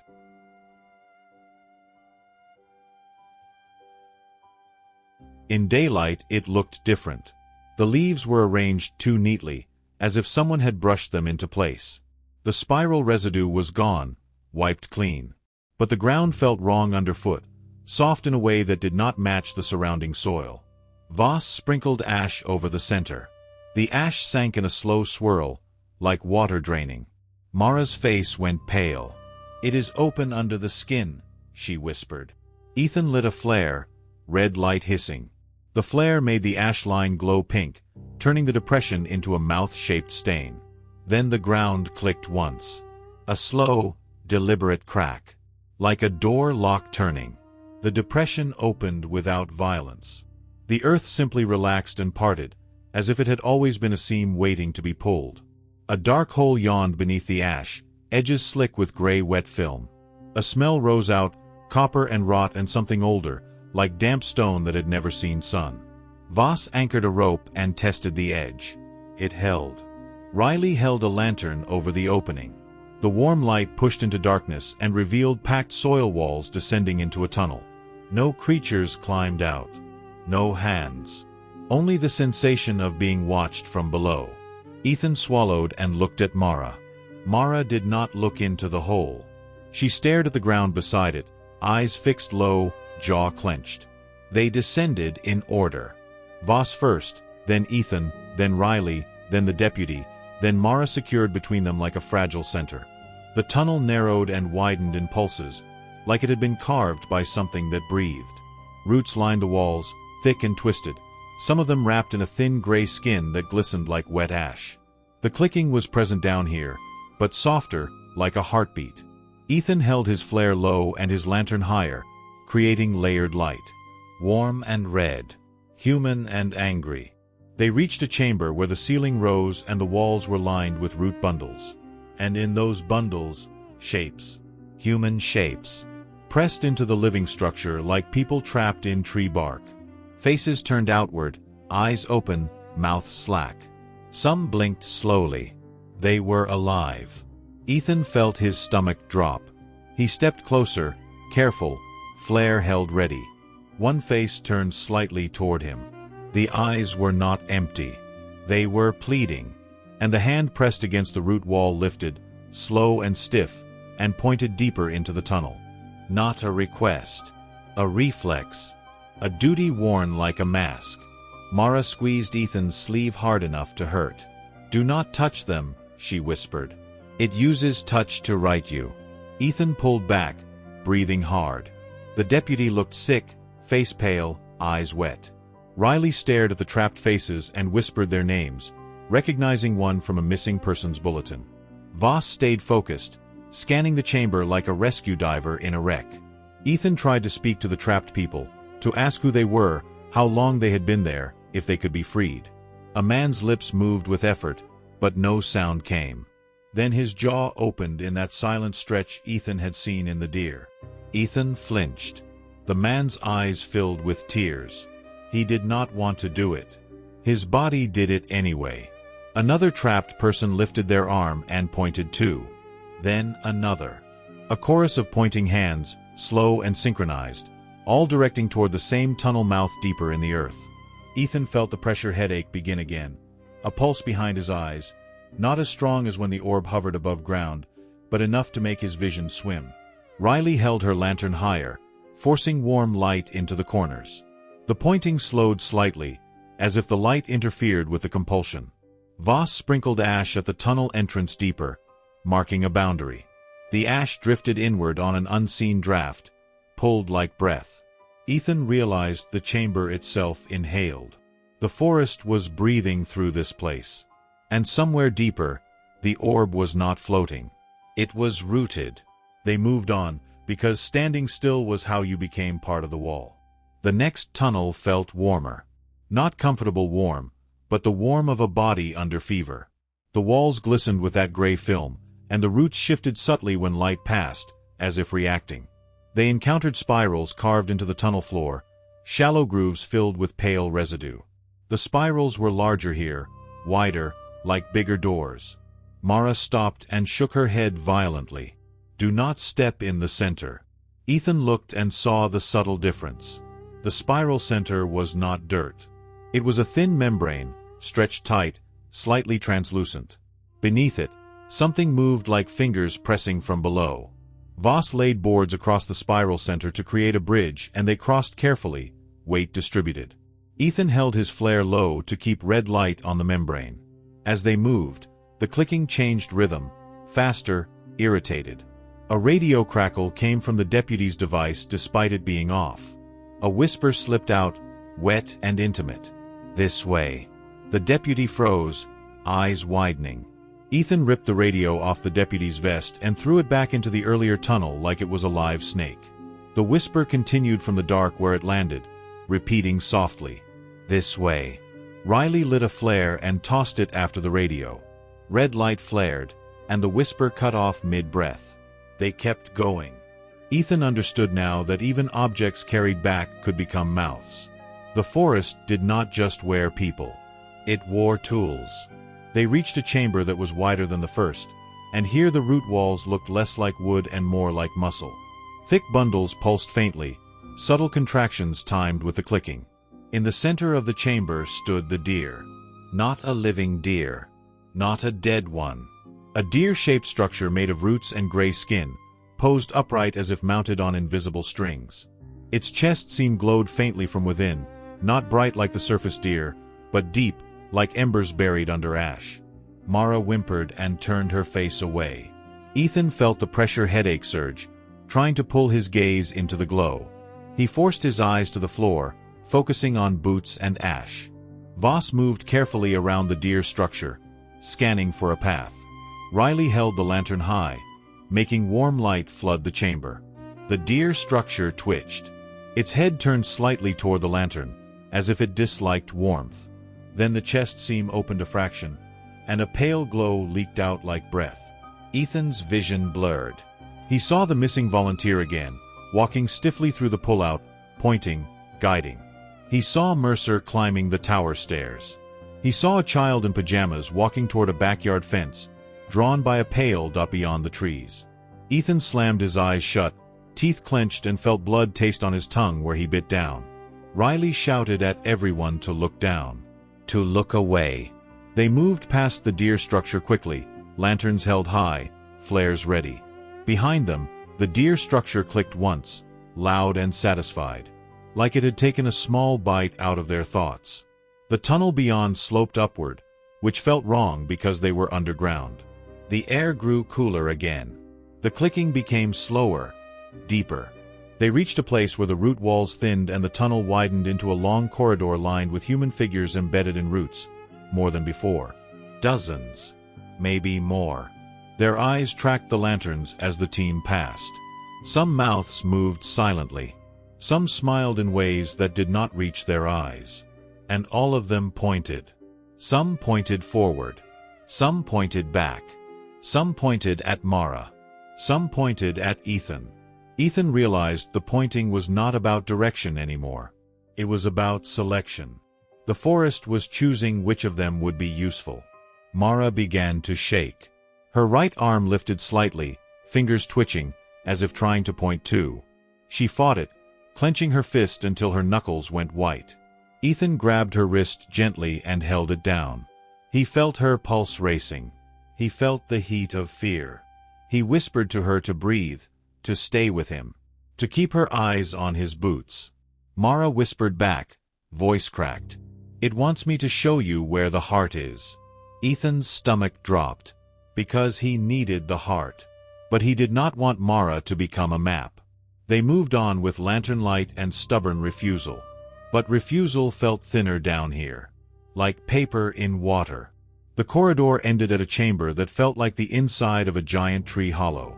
The ceiling was high. The roots formed arches. The floor was slick and slightly springy underfoot, like packed moss that breathed. In the center hung a pale orb, not floating freely like above ground. Suspended by thin root filaments like veins, tethered to the ceiling. It pulsed slowly, brightening and dimming, and each pulse matched the clicking rhythm perfectly.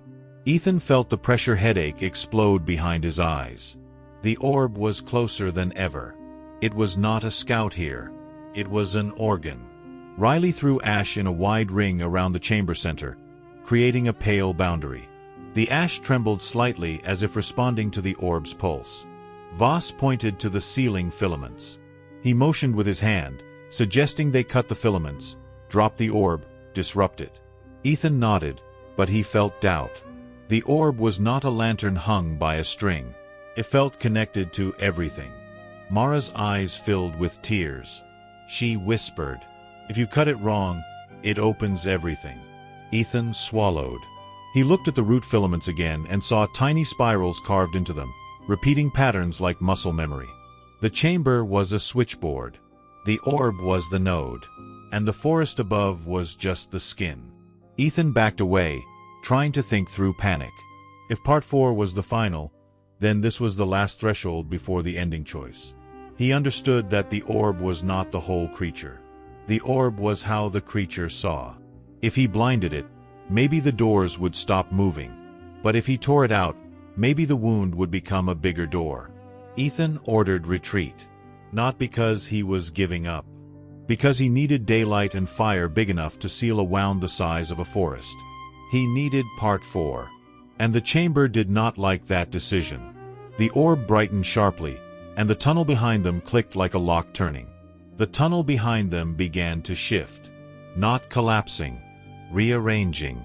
Roots slid like slow snakes, closing certain gaps and opening others. The air pressure changed, and the ash ring rippled as if the chamber exhaled. Ethan barked orders. "Move now. Stay together. Eyes down." They ran, but running underground felt like running in a dream where the floor bounced back. The pointing people in the corridor moved their arms faster now, jerky, insistent, as if the compulsion had intensified. One embedded man suddenly tore free with a wet sound. Not fully free, but enough to lunge into the tunnel space. His skin was gray, his eyes wide. His mouth opened, silent.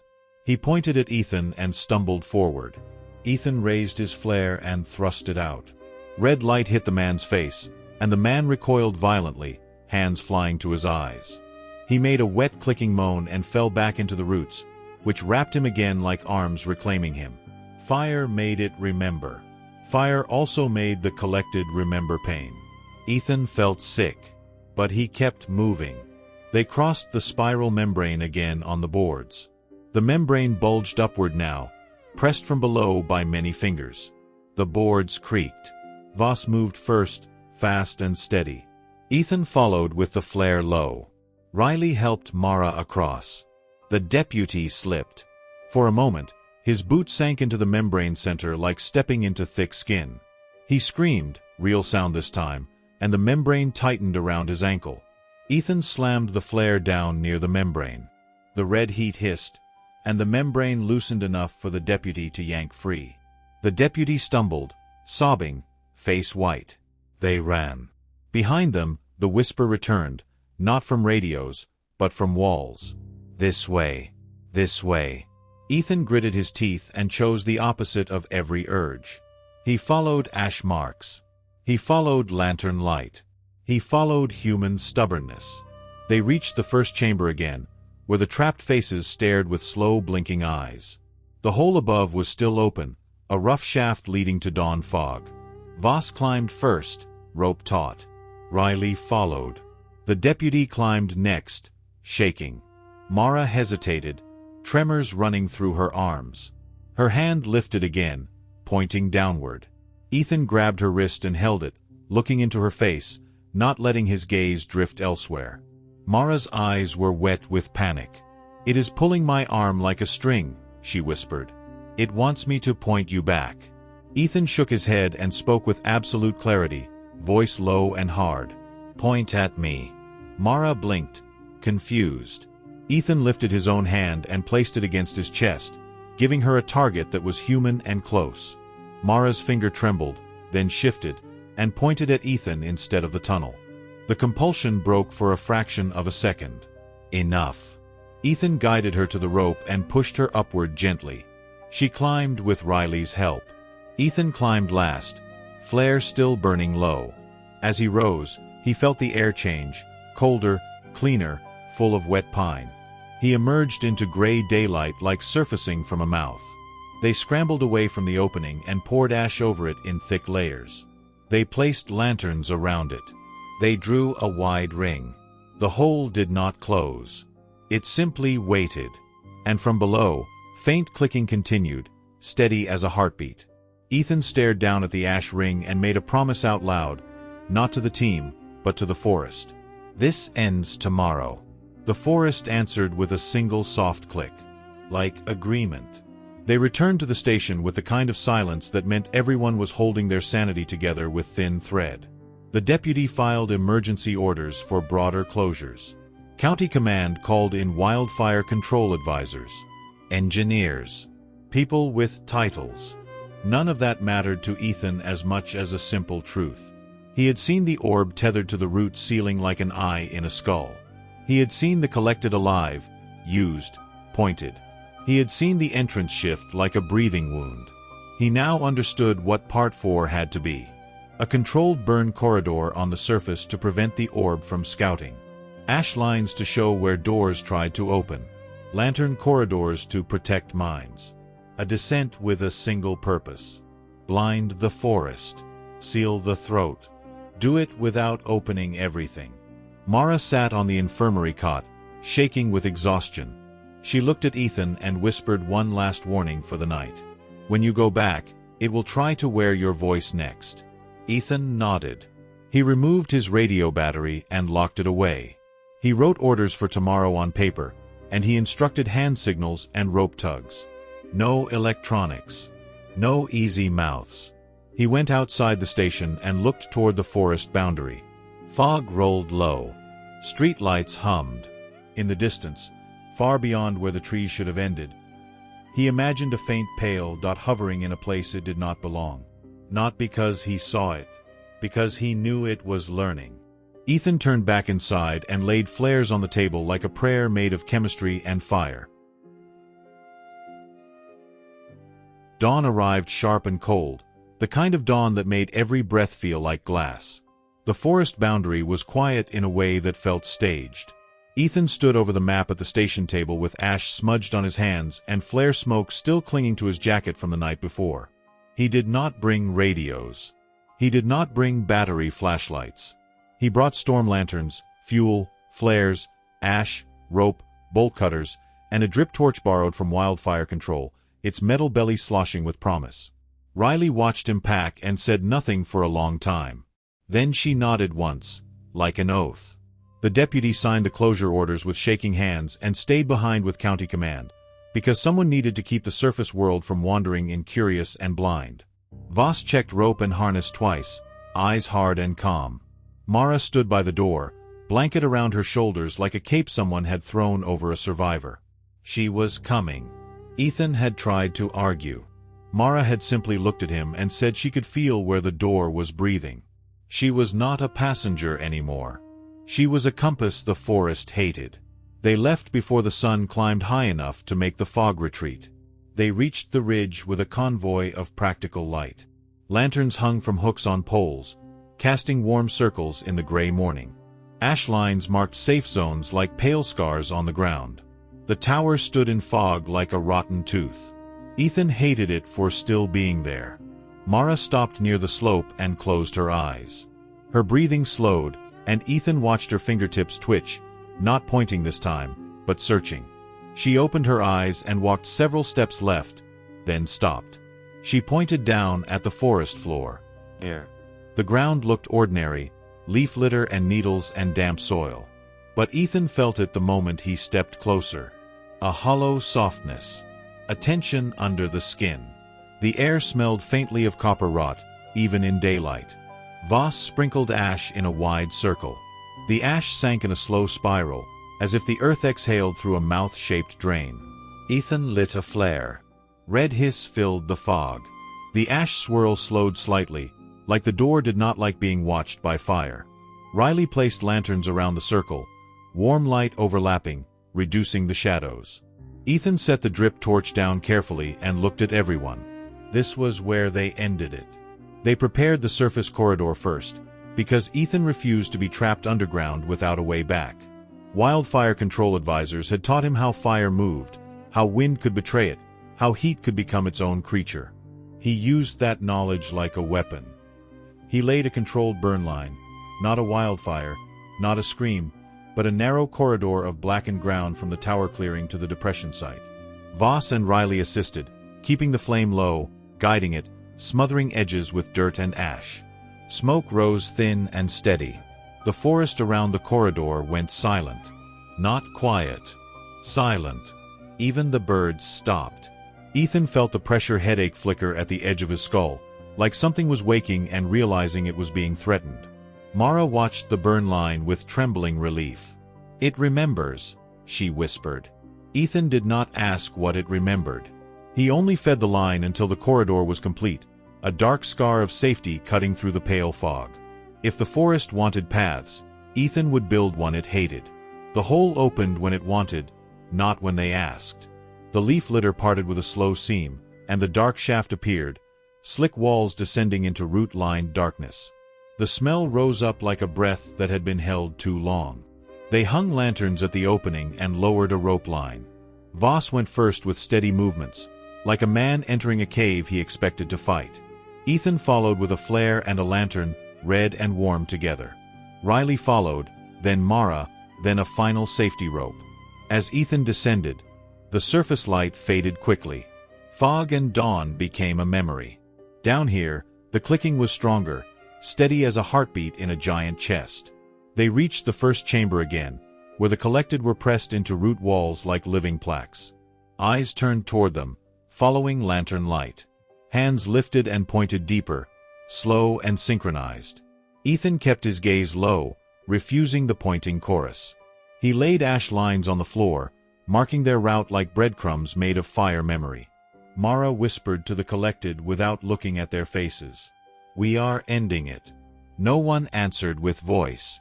But tears moved down cheeks trapped in roots. The forest breathed. And deeper down, something clicked in reply, like laughter swallowed. They moved deeper, following their own ash and lantern glow rather than the spirals carved into the ground. Ethan treated every spiral like a landmine, stepping wide around centers, using boards when needed. The tunnel walls pulsed faintly, roots contracting in slow waves. The gray skin film glistened like wet ash stretched over muscle. The deeper they went, the warmer it became, fever warm, alive warm. Then the whisper started. Not from a radio, from the tunnel itself. "Ethan." The voice was Ethan's voice, soft and intimate, as if spoken from inside his own mouth while his lips were closed. Ethan's throat tightened. His hands shook slightly. Riley grabbed his sleeve and squeezed once, grounding him. Ethan kept walking, eyes on the ash line. The whisper tried again, using Riley's voice. "This way." Then Mara's voice. "Help me." Then something worse. Dispatch voice, calm and official. "Unit. Confirm location." Ethan felt the urge to answer, automatic as training. He bit his tongue until blood warmed his mouth. The whispers snapped off, irritated. The clicking sped up. They had reached the place where the forest wore voices like coats. And Ethan refused to be dressed. They reached the root cathedral chamber again. The orb hung in the center, larger than any surface sighting, suspended by vein-like filaments that pulsed with each click. It glowed steady pale, not harsh, but irresistibly present, like the idea of a lighthouse in a storm. Ethan felt the pressure headache slam into him. His eyes watered. The orb was too close to ignore. Mara turned her face away, jaw clenched so hard her teeth creaked. Riley held the lantern high, flooding warm light into the chamber, and Ethan felt a slight easing, as if warmth disrupted the orb's pull. Voss pointed up at the filaments and then pointed at Ethan's drip torch canister strapped in his pack. His message was clear. Burn the connections. Ethan looked at the orb, then at the filaments, and understood the risk. If he severed them blindly, the orb might fall and tear open a bigger door. If he burned the wrong place, the chamber might become a throat. He needed control. He needed a seal, not an explosion. Ethan sprinkled ash in a wide ring, then poured a line of ash outward along the tunnel like a fuse in reverse, a path for fire that could be guided. Riley placed lanterns at intervals, anchoring human light in the chamber. Ethan pulled out the drip torch. The smell of fuel made the chamber react. The orb brightened slightly, like it had noticed dinner. Ethan ignited the torch. Orange flame blossomed. For the first time down here, the clicking faltered, like fear. Ethan did not aim flame at the orb first.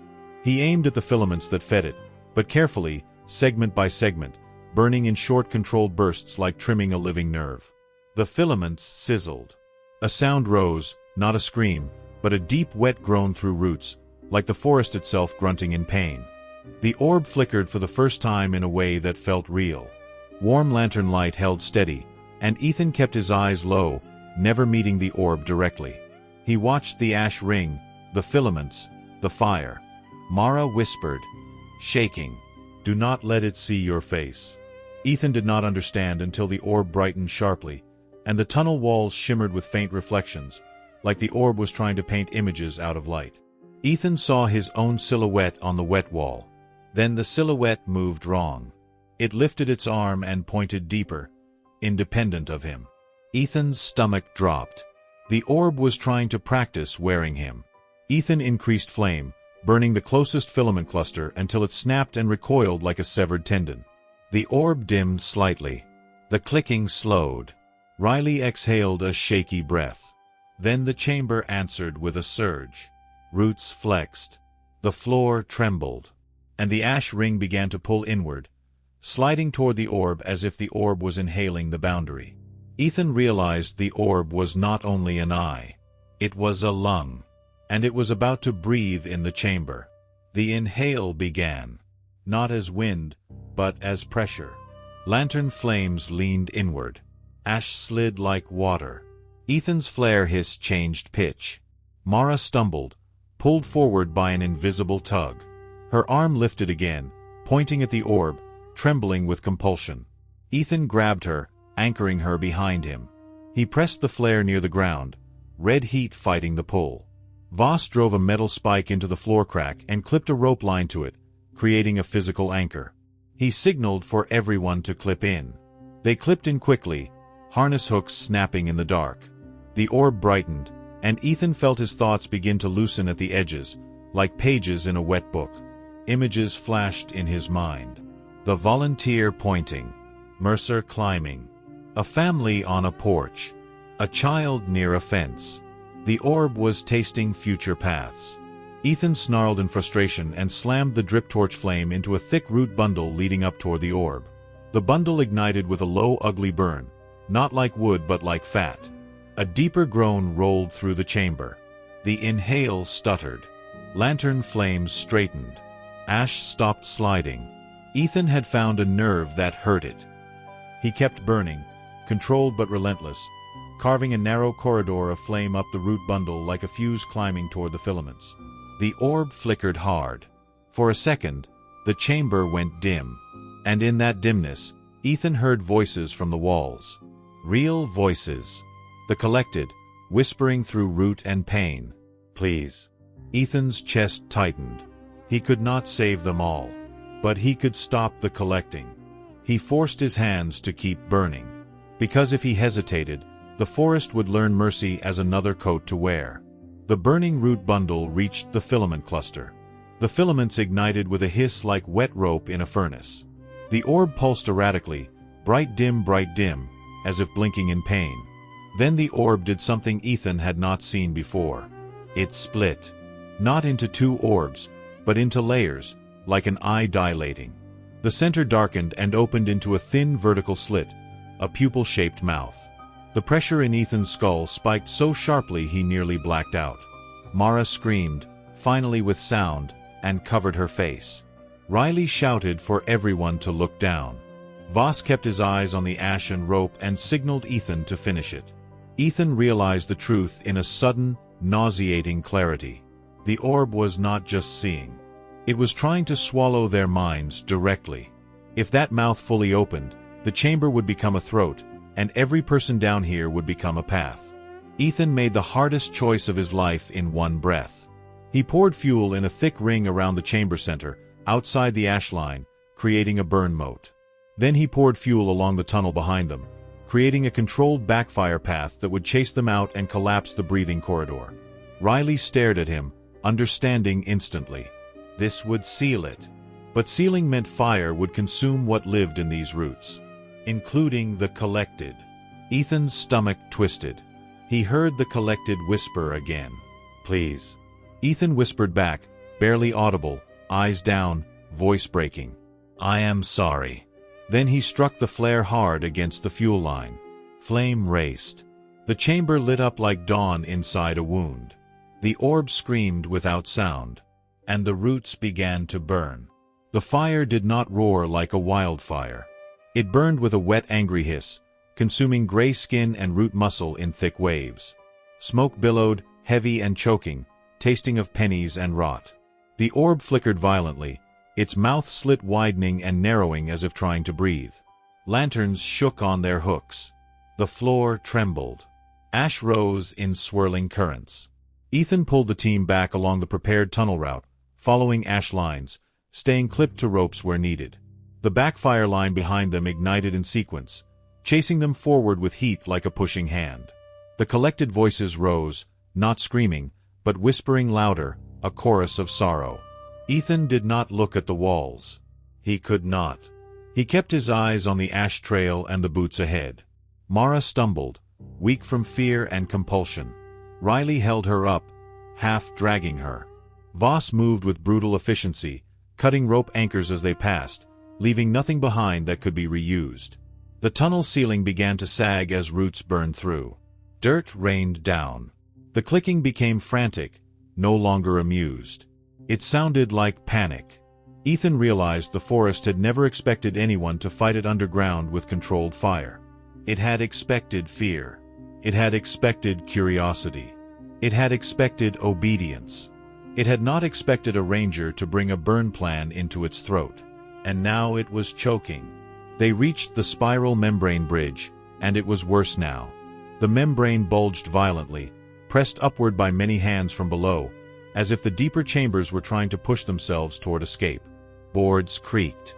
Voss went first, fast. Ethan followed, flare low, heat blasting his face. Riley guided Mara across, one step at a time. The deputy was not here. He had stayed behind on the surface, and Ethan felt a brief, sharp gratitude for that. Halfway across, the membrane split along the edge and a pale finger pushed through, black nail scraping, trying to hook the board. Ethan slammed the flare into the split. The membrane recoiled like burned skin, releasing a wet clicking moan. The finger withdrew. They crossed. Behind them, the board sagged, then dropped as the membrane surged again, swallowing the gap. The bridge was gone. Ethan felt relief and dread. Relief because the thing below was blocked. Dread because the thing below was now trapped with fire. The tunnel ahead shook, and Ethan heard a deep rupture sound, like a tree splitting in a storm. The chamber behind them collapsed inward, sealing itself with burning root and falling earth. The forest had closed its own door to keep the fire contained. Ethan did not know whether to call that victory. He only knew they were not dead yet. They reached the first chamber near the surface shaft. The collected in the walls were still there, but the fire behind made the roots glow faintly from within, like embers under bark. Some faces blinked slowly. Some eyes rolled upward as if praying for light. One mouth moved, and this time a sound escaped, thin and breathy. "Thank you." Ethan nearly broke. Riley grabbed his shoulder and shook him once, hard, forcing him back into motion. If he stopped, the fire would catch them in the shaft. If he stopped, the ceiling would drop. They climbed. Voss first, then Riley, then Mara, then Ethan last, still carrying flare and lantern, red and warm. As Ethan ascended, smoke followed like a living thing trying to escape. Dirt rained down. The shaft walls cracked. He emerged into foggy daylight and cold air like a swimmer bursting from water. He coughed, lungs burning. Riley and Voss dragged Mara away from the opening. Mara collapsed to her knees, shaking, alive. Ethan turned back. The hole belched smoke. Then the ground shuddered. The opening began to collapse, soil sliding inward as if the earth was swallowing its own mouth. Ethan poured ash over the collapsing edges, not to stop it, but to mark it, to witness it. The hole sealed with a final heavy slump. Silence returned. But not peaceful silence. The silence of something stunned. They moved fast along the burned corridor back toward the tower clearing, because Ethan did not trust the forest to stay stunned. He expected the orb to reappear, furious and bright, hovering like a vulture. But the air felt different. The copper-rot smell had thinned. The clicking was gone. Even the fog seemed lighter, less sticky. Mara walked under Riley's support, shivering. She kept whispering one phrase like a mantra. "It cannot see. It cannot see." Ethan stopped briefly and looked toward the trees beyond the corridor. Shadows lay between trunks, but they looked like normal shadows now, not waiting faces. Then he heard a faint sound that made his stomach drop anyway. A single click. Not frantic. Not panicked. A slow, deliberate click like a knuckle cracking. Ethan realized the forest might not be dead. It might be wounded. And wounded things could be patient. They reached the tower clearing, and Ethan saw the tower swaying slightly though there was no wind. The structure groaned like an old throat clearing. The ground beneath the tower trembled. Ethan understood in a flash. The fire below had severed root supports. The tower was about to fall. The tower would collapse into the wound that had been its throat. And whatever remained down there would be buried under its own monument. Ethan shouted for everyone to move back. They ran. The tower groaned louder. And then it broke. The tower collapsed in a slow, violent cascade. Wooden stairs snapped. Support beams splintered. The cabin tilted and fell like a heavy coffin. Rusted metal screamed. The impact shook the ground and sent a plume of dust and ash into the fog. Ethan shielded Mara with his body as debris thudded and slid. Voss dragged them farther back. Riley covered her face, eyes wide. When the dust settled, the tower was a pile of broken wood and twisted metal. In the center of the wreckage, a shallow sink had formed, like the ground had gulped. Smoke rose from it, thinner now, and the smell of pennies faded further. Ethan stood staring at the ruins, chest heaving. He expected the orb. He expected a final act. For a long time, nothing happened. Then, from the center of the wreck, a faint pale light flickered once, like a dying bulb. It rose about a foot above the debris. A small orb, dim and trembling. It drifted weakly toward the tree line like an injured firefly. Mara gasped and reached for Ethan's sleeve, terrified. Ethan did not let his gaze lift into it fully. He kept his eyes low and stepped forward, pulling a flare. He struck it. Red fire hissed. The small orb shuddered, dimmed, and wobbled in the air as if it had lost balance. Ethan advanced, flare held low, steady. The orb tried to drift away. Ethan cut it off, moving with the same patient certainty the orb had used on humans. The orb flickered rapidly, like panic. Ethan brought the flare close enough that heat distorted the air. The orb dimmed. Then it went out. Not fading, extinguishing, like an eye closing forever. And in the instant it died, the forest released a breath that felt like pressure leaving a room. Ethan sagged slightly, almost falling. Riley caught his arm. Mara began to sob, real sound, real relief. The orb was gone. The seeing was gone. But the forest still stood. And Ethan knew hunger could regrow. So he did not celebrate. He only watched the trees. They stayed on the ridge through the afternoon while county crews arrived to secure the site. Engineers inspected the sink and declared it unstable. Wildfire advisors checked the burn corridor and approved it as contained. Search and rescue walked the perimeter quietly, as if afraid to speak too loudly. No more orbs appeared. No deer lanterns stepped from shadows.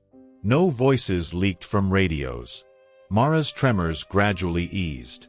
She sat wrapped in blankets near a lantern even in daylight, drawn to warm, steady light like a person who had lived too long in dark. Ethan gave his report in simple language. Underground chambers. Living root tunnels. Many trapped. Controlled burn used to collapse the system. Tower collapse sealed the area.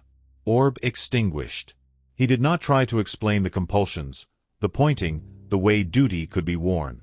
Those were not things you put in a clean report without becoming the crazy ranger in a file drawer. Riley spoke quietly to a wildfire advisor and convinced him to expand the burn scar around the sink, to create a wider ash boundary. The advisor agreed, because he had seen enough strange behavior in fire to respect anything that made a forest behave wrong. They created a new boundary, a black ring around the tower ruins and the sealed sink. Ethan watched the ring form and felt the weight of what he had done. He had saved the surface. He had not saved everyone below. He did not know how many were freed by collapse. He did not know how many were buried alive in root walls. But he knew the collecting had stopped. For now. The sun finally broke through the fog at the edge of evening, and the ridge looked almost normal. Almost. That night, Ethan did not go home. He sat in the station office with lights on, lantern burning in the corner even though electricity worked fine now. He had learned to distrust what could be tasted. Riley sat across from him, quiet, tapping a pen on the table. Voss leaned against the wall, arms folded. The posture of a man who had survived something and would not speak of it unless forced. Mara slept in the infirmary, finally, deeper than before. Ethan listened for clicking. There was none. He listened for radio whispers. There were none. He stared at the map and saw only lines and symbols again. But he also saw something else. The ring they had marked was not simply a closed circle. It had teeth, small jagged edges where the influence had tried to push outward along roads and fences and human habits. He realized the forest did not need an orb to hunger. The orb had been an eye. Eyes could be regrown. He wrote a new policy draft. Mandatory lantern kits for night patrol. No solo responses to light reports. Ash marking protocols for suspect spirals. Immediate closure procedures. And something that felt ridiculous on paper but mattered anyway. Treat any guiding behavior as contamination. Because people could be turned into signs. And signs were the most dangerous thing in a forest. Riley watched him write and finally asked a question she had held all day. Do you think it is dead? Ethan did not answer fast. He looked at the lantern flame and thought about the moment the orb extinguished. The breath the forest released. The silence. He said the closest truth he could. I think it is blind. Riley nodded slowly. Blind things still move. Ethan nodded back. Then he turned the page and wrote the last line of his report, not as policy, but as a personal vow. "I will patrol the boundary." And he meant it. Weeks passed. The forest reopened in stages. The burn ring remained off limits, fenced and posted, though signs were meaningless to what lived under roots. Still, humans needed symbols to obey, and symbols kept them away. Ethan returned to patrol, always with lantern and flare, always with ash in a pouch. He walked trails that used to feel like home and now felt like contested ground. Animals returned slowly. Normal deer. Normal birds. Normal sounds. But sometimes, on foggy evenings, Ethan would see a deer at the edge of a meadow with its head tilted oddly, and he would feel the old pressure headache twitch like a healed scar. He would lift his lantern higher. The deer would blink and walk away. Mara left town, moving in with family far from forests. Before she left, she met Ethan at the station doorway with sunlight behind her. She looked healthier, but her eyes still held the underplace. She said one thing before getting into the car. "If it ever finds a new eye, it will start with the easiest light." Ethan asked what the easiest light was. Mara answered without hesitation, "The one you leave on when you are not afraid." Then she left, and Ethan stood in the doorway holding his lantern like a stubborn star. He turned off every unnecessary light in the station that night, just in case. Winter deepened. Snow covered the burn ring in clean white, hiding ash scars under a blanket that looked innocent. Ethan hated how innocence could be a disguise. One night, months after the tower fell, a call came in from the edge of town. A street lamp had flickered out near a wooded lot. A resident reported a pale glow hovering just beyond the pool of lamplight. Ethan felt his stomach turn. He did not take the radio. He took the lantern. He took the flares. He drove out with Riley following behind, because nobody went alone anymore. They arrived to find the street lamp dead and the lot quiet. Snow on the ground. Trees black against sky. A chain-link fence separating Human Street from Forest Edge. Ethan walked to the fence and held the lantern high. Warm light spilled across snow. At first, nothing. Then, far back between the trees, a faint pale flicker appeared. Not an orb. Too weak. Like a distant firefly. Ethan lifted a flare and held it unlit, ready. Riley sprinkled ash at the fence base, making a pale line in snow. The flicker remained distant, hesitant. Ethan did not chase. He did not follow. He simply stood, lantern steady, refusing curiosity. After a long time, the flicker faded. Ethan exhaled slowly. Blind things still move. But he had learned not to become a path. He turned back toward the street, toward human lights, and walked away on purpose. The forest stayed behind the fence. For now. Back at the station, Ethan placed the lantern on the table and watched its flame steady. He stared at the glass and thought about the old missing ranger report, the one that had warned him without saving Mercer. He pulled the file and added a new page. Not as a report. As a message to whoever came next. The forest can wear duty, the forest can wear voices, the forest can wear rules. Fire makes it remember, ash marks the door, do not follow lights, do not look into the glow, stay together, build your own path. He wrote it by hand because ink felt more real than digital memory. He filed it where training manuals lived. Then he locked the cabinet. Riley stood in the doorway and watched him finish. She did not ask if he was scared. They had moved beyond that. She asked if he thought the flicker would come back. Ethan looked at the lantern flame again. He said the truth that was also a warning. It will try. But it does not get to decide who walks. Riley nodded. Outside, wind moved through pines. Normal sound. For once. Ethan turned off the office light and left only the lantern burning. Not because he was afraid. Because he understood the easiest light. And he chose the one he could control. Spring came, and the forest looked green and bright again, like it had never worn a mouth under roots. Hikers returned. Families camped. Children pointed at birds. Laughter drifted through trees like something the forest could not digest. Ethan patrolled with his lantern packed but unlit in daylight, ash pouch at his belt, flare case clipped to his pack like a quiet promise. He watched the burn ring from a distance, the ground now sprouting small new plants through black soil. Life regrew. Hunger could regrow too. On his last patrol of the season, Ethan stood at the ridge where the tower had once been. Only a flattened scar remained, surrounded by a black ring and a fence. The view beyond stretched over miles of forest. He felt the wind on his face and listened. No clicking, no whispers, no floating lights. Just wind and leaves and the distant rush of creek water. Ethan took a breath and let himself feel something close to peace. Then, far below, deep within the forest canopy, a single bird lifted from a branch and flew in a sudden startled burst, as if something unseen had shifted under the leaves. Ethan's hand went automatically to the lantern handle. He did not light it. He watched. Nothing followed the bird. The forest remained quiet. Ethan turned away from the ridge and walked back down the trail, footsteps steady, eyes down, refusing the urge to search for what might not be there. Because he had learned the final rule. Some horrors die when you stop walking toward them. And if the forest ever grew a new eye, Ethan would be ready. Not as bait. Not as a signpost. As a ranger who carried fire memory and refused to point. If you made it to the end, you understand why some forests get quiet on purpose. The tower is gone, the door is sealed, and the eye in the dark has been extinguished. But the woods are still the woods, and hunger has a way of remembering. So here is the warning you take with you.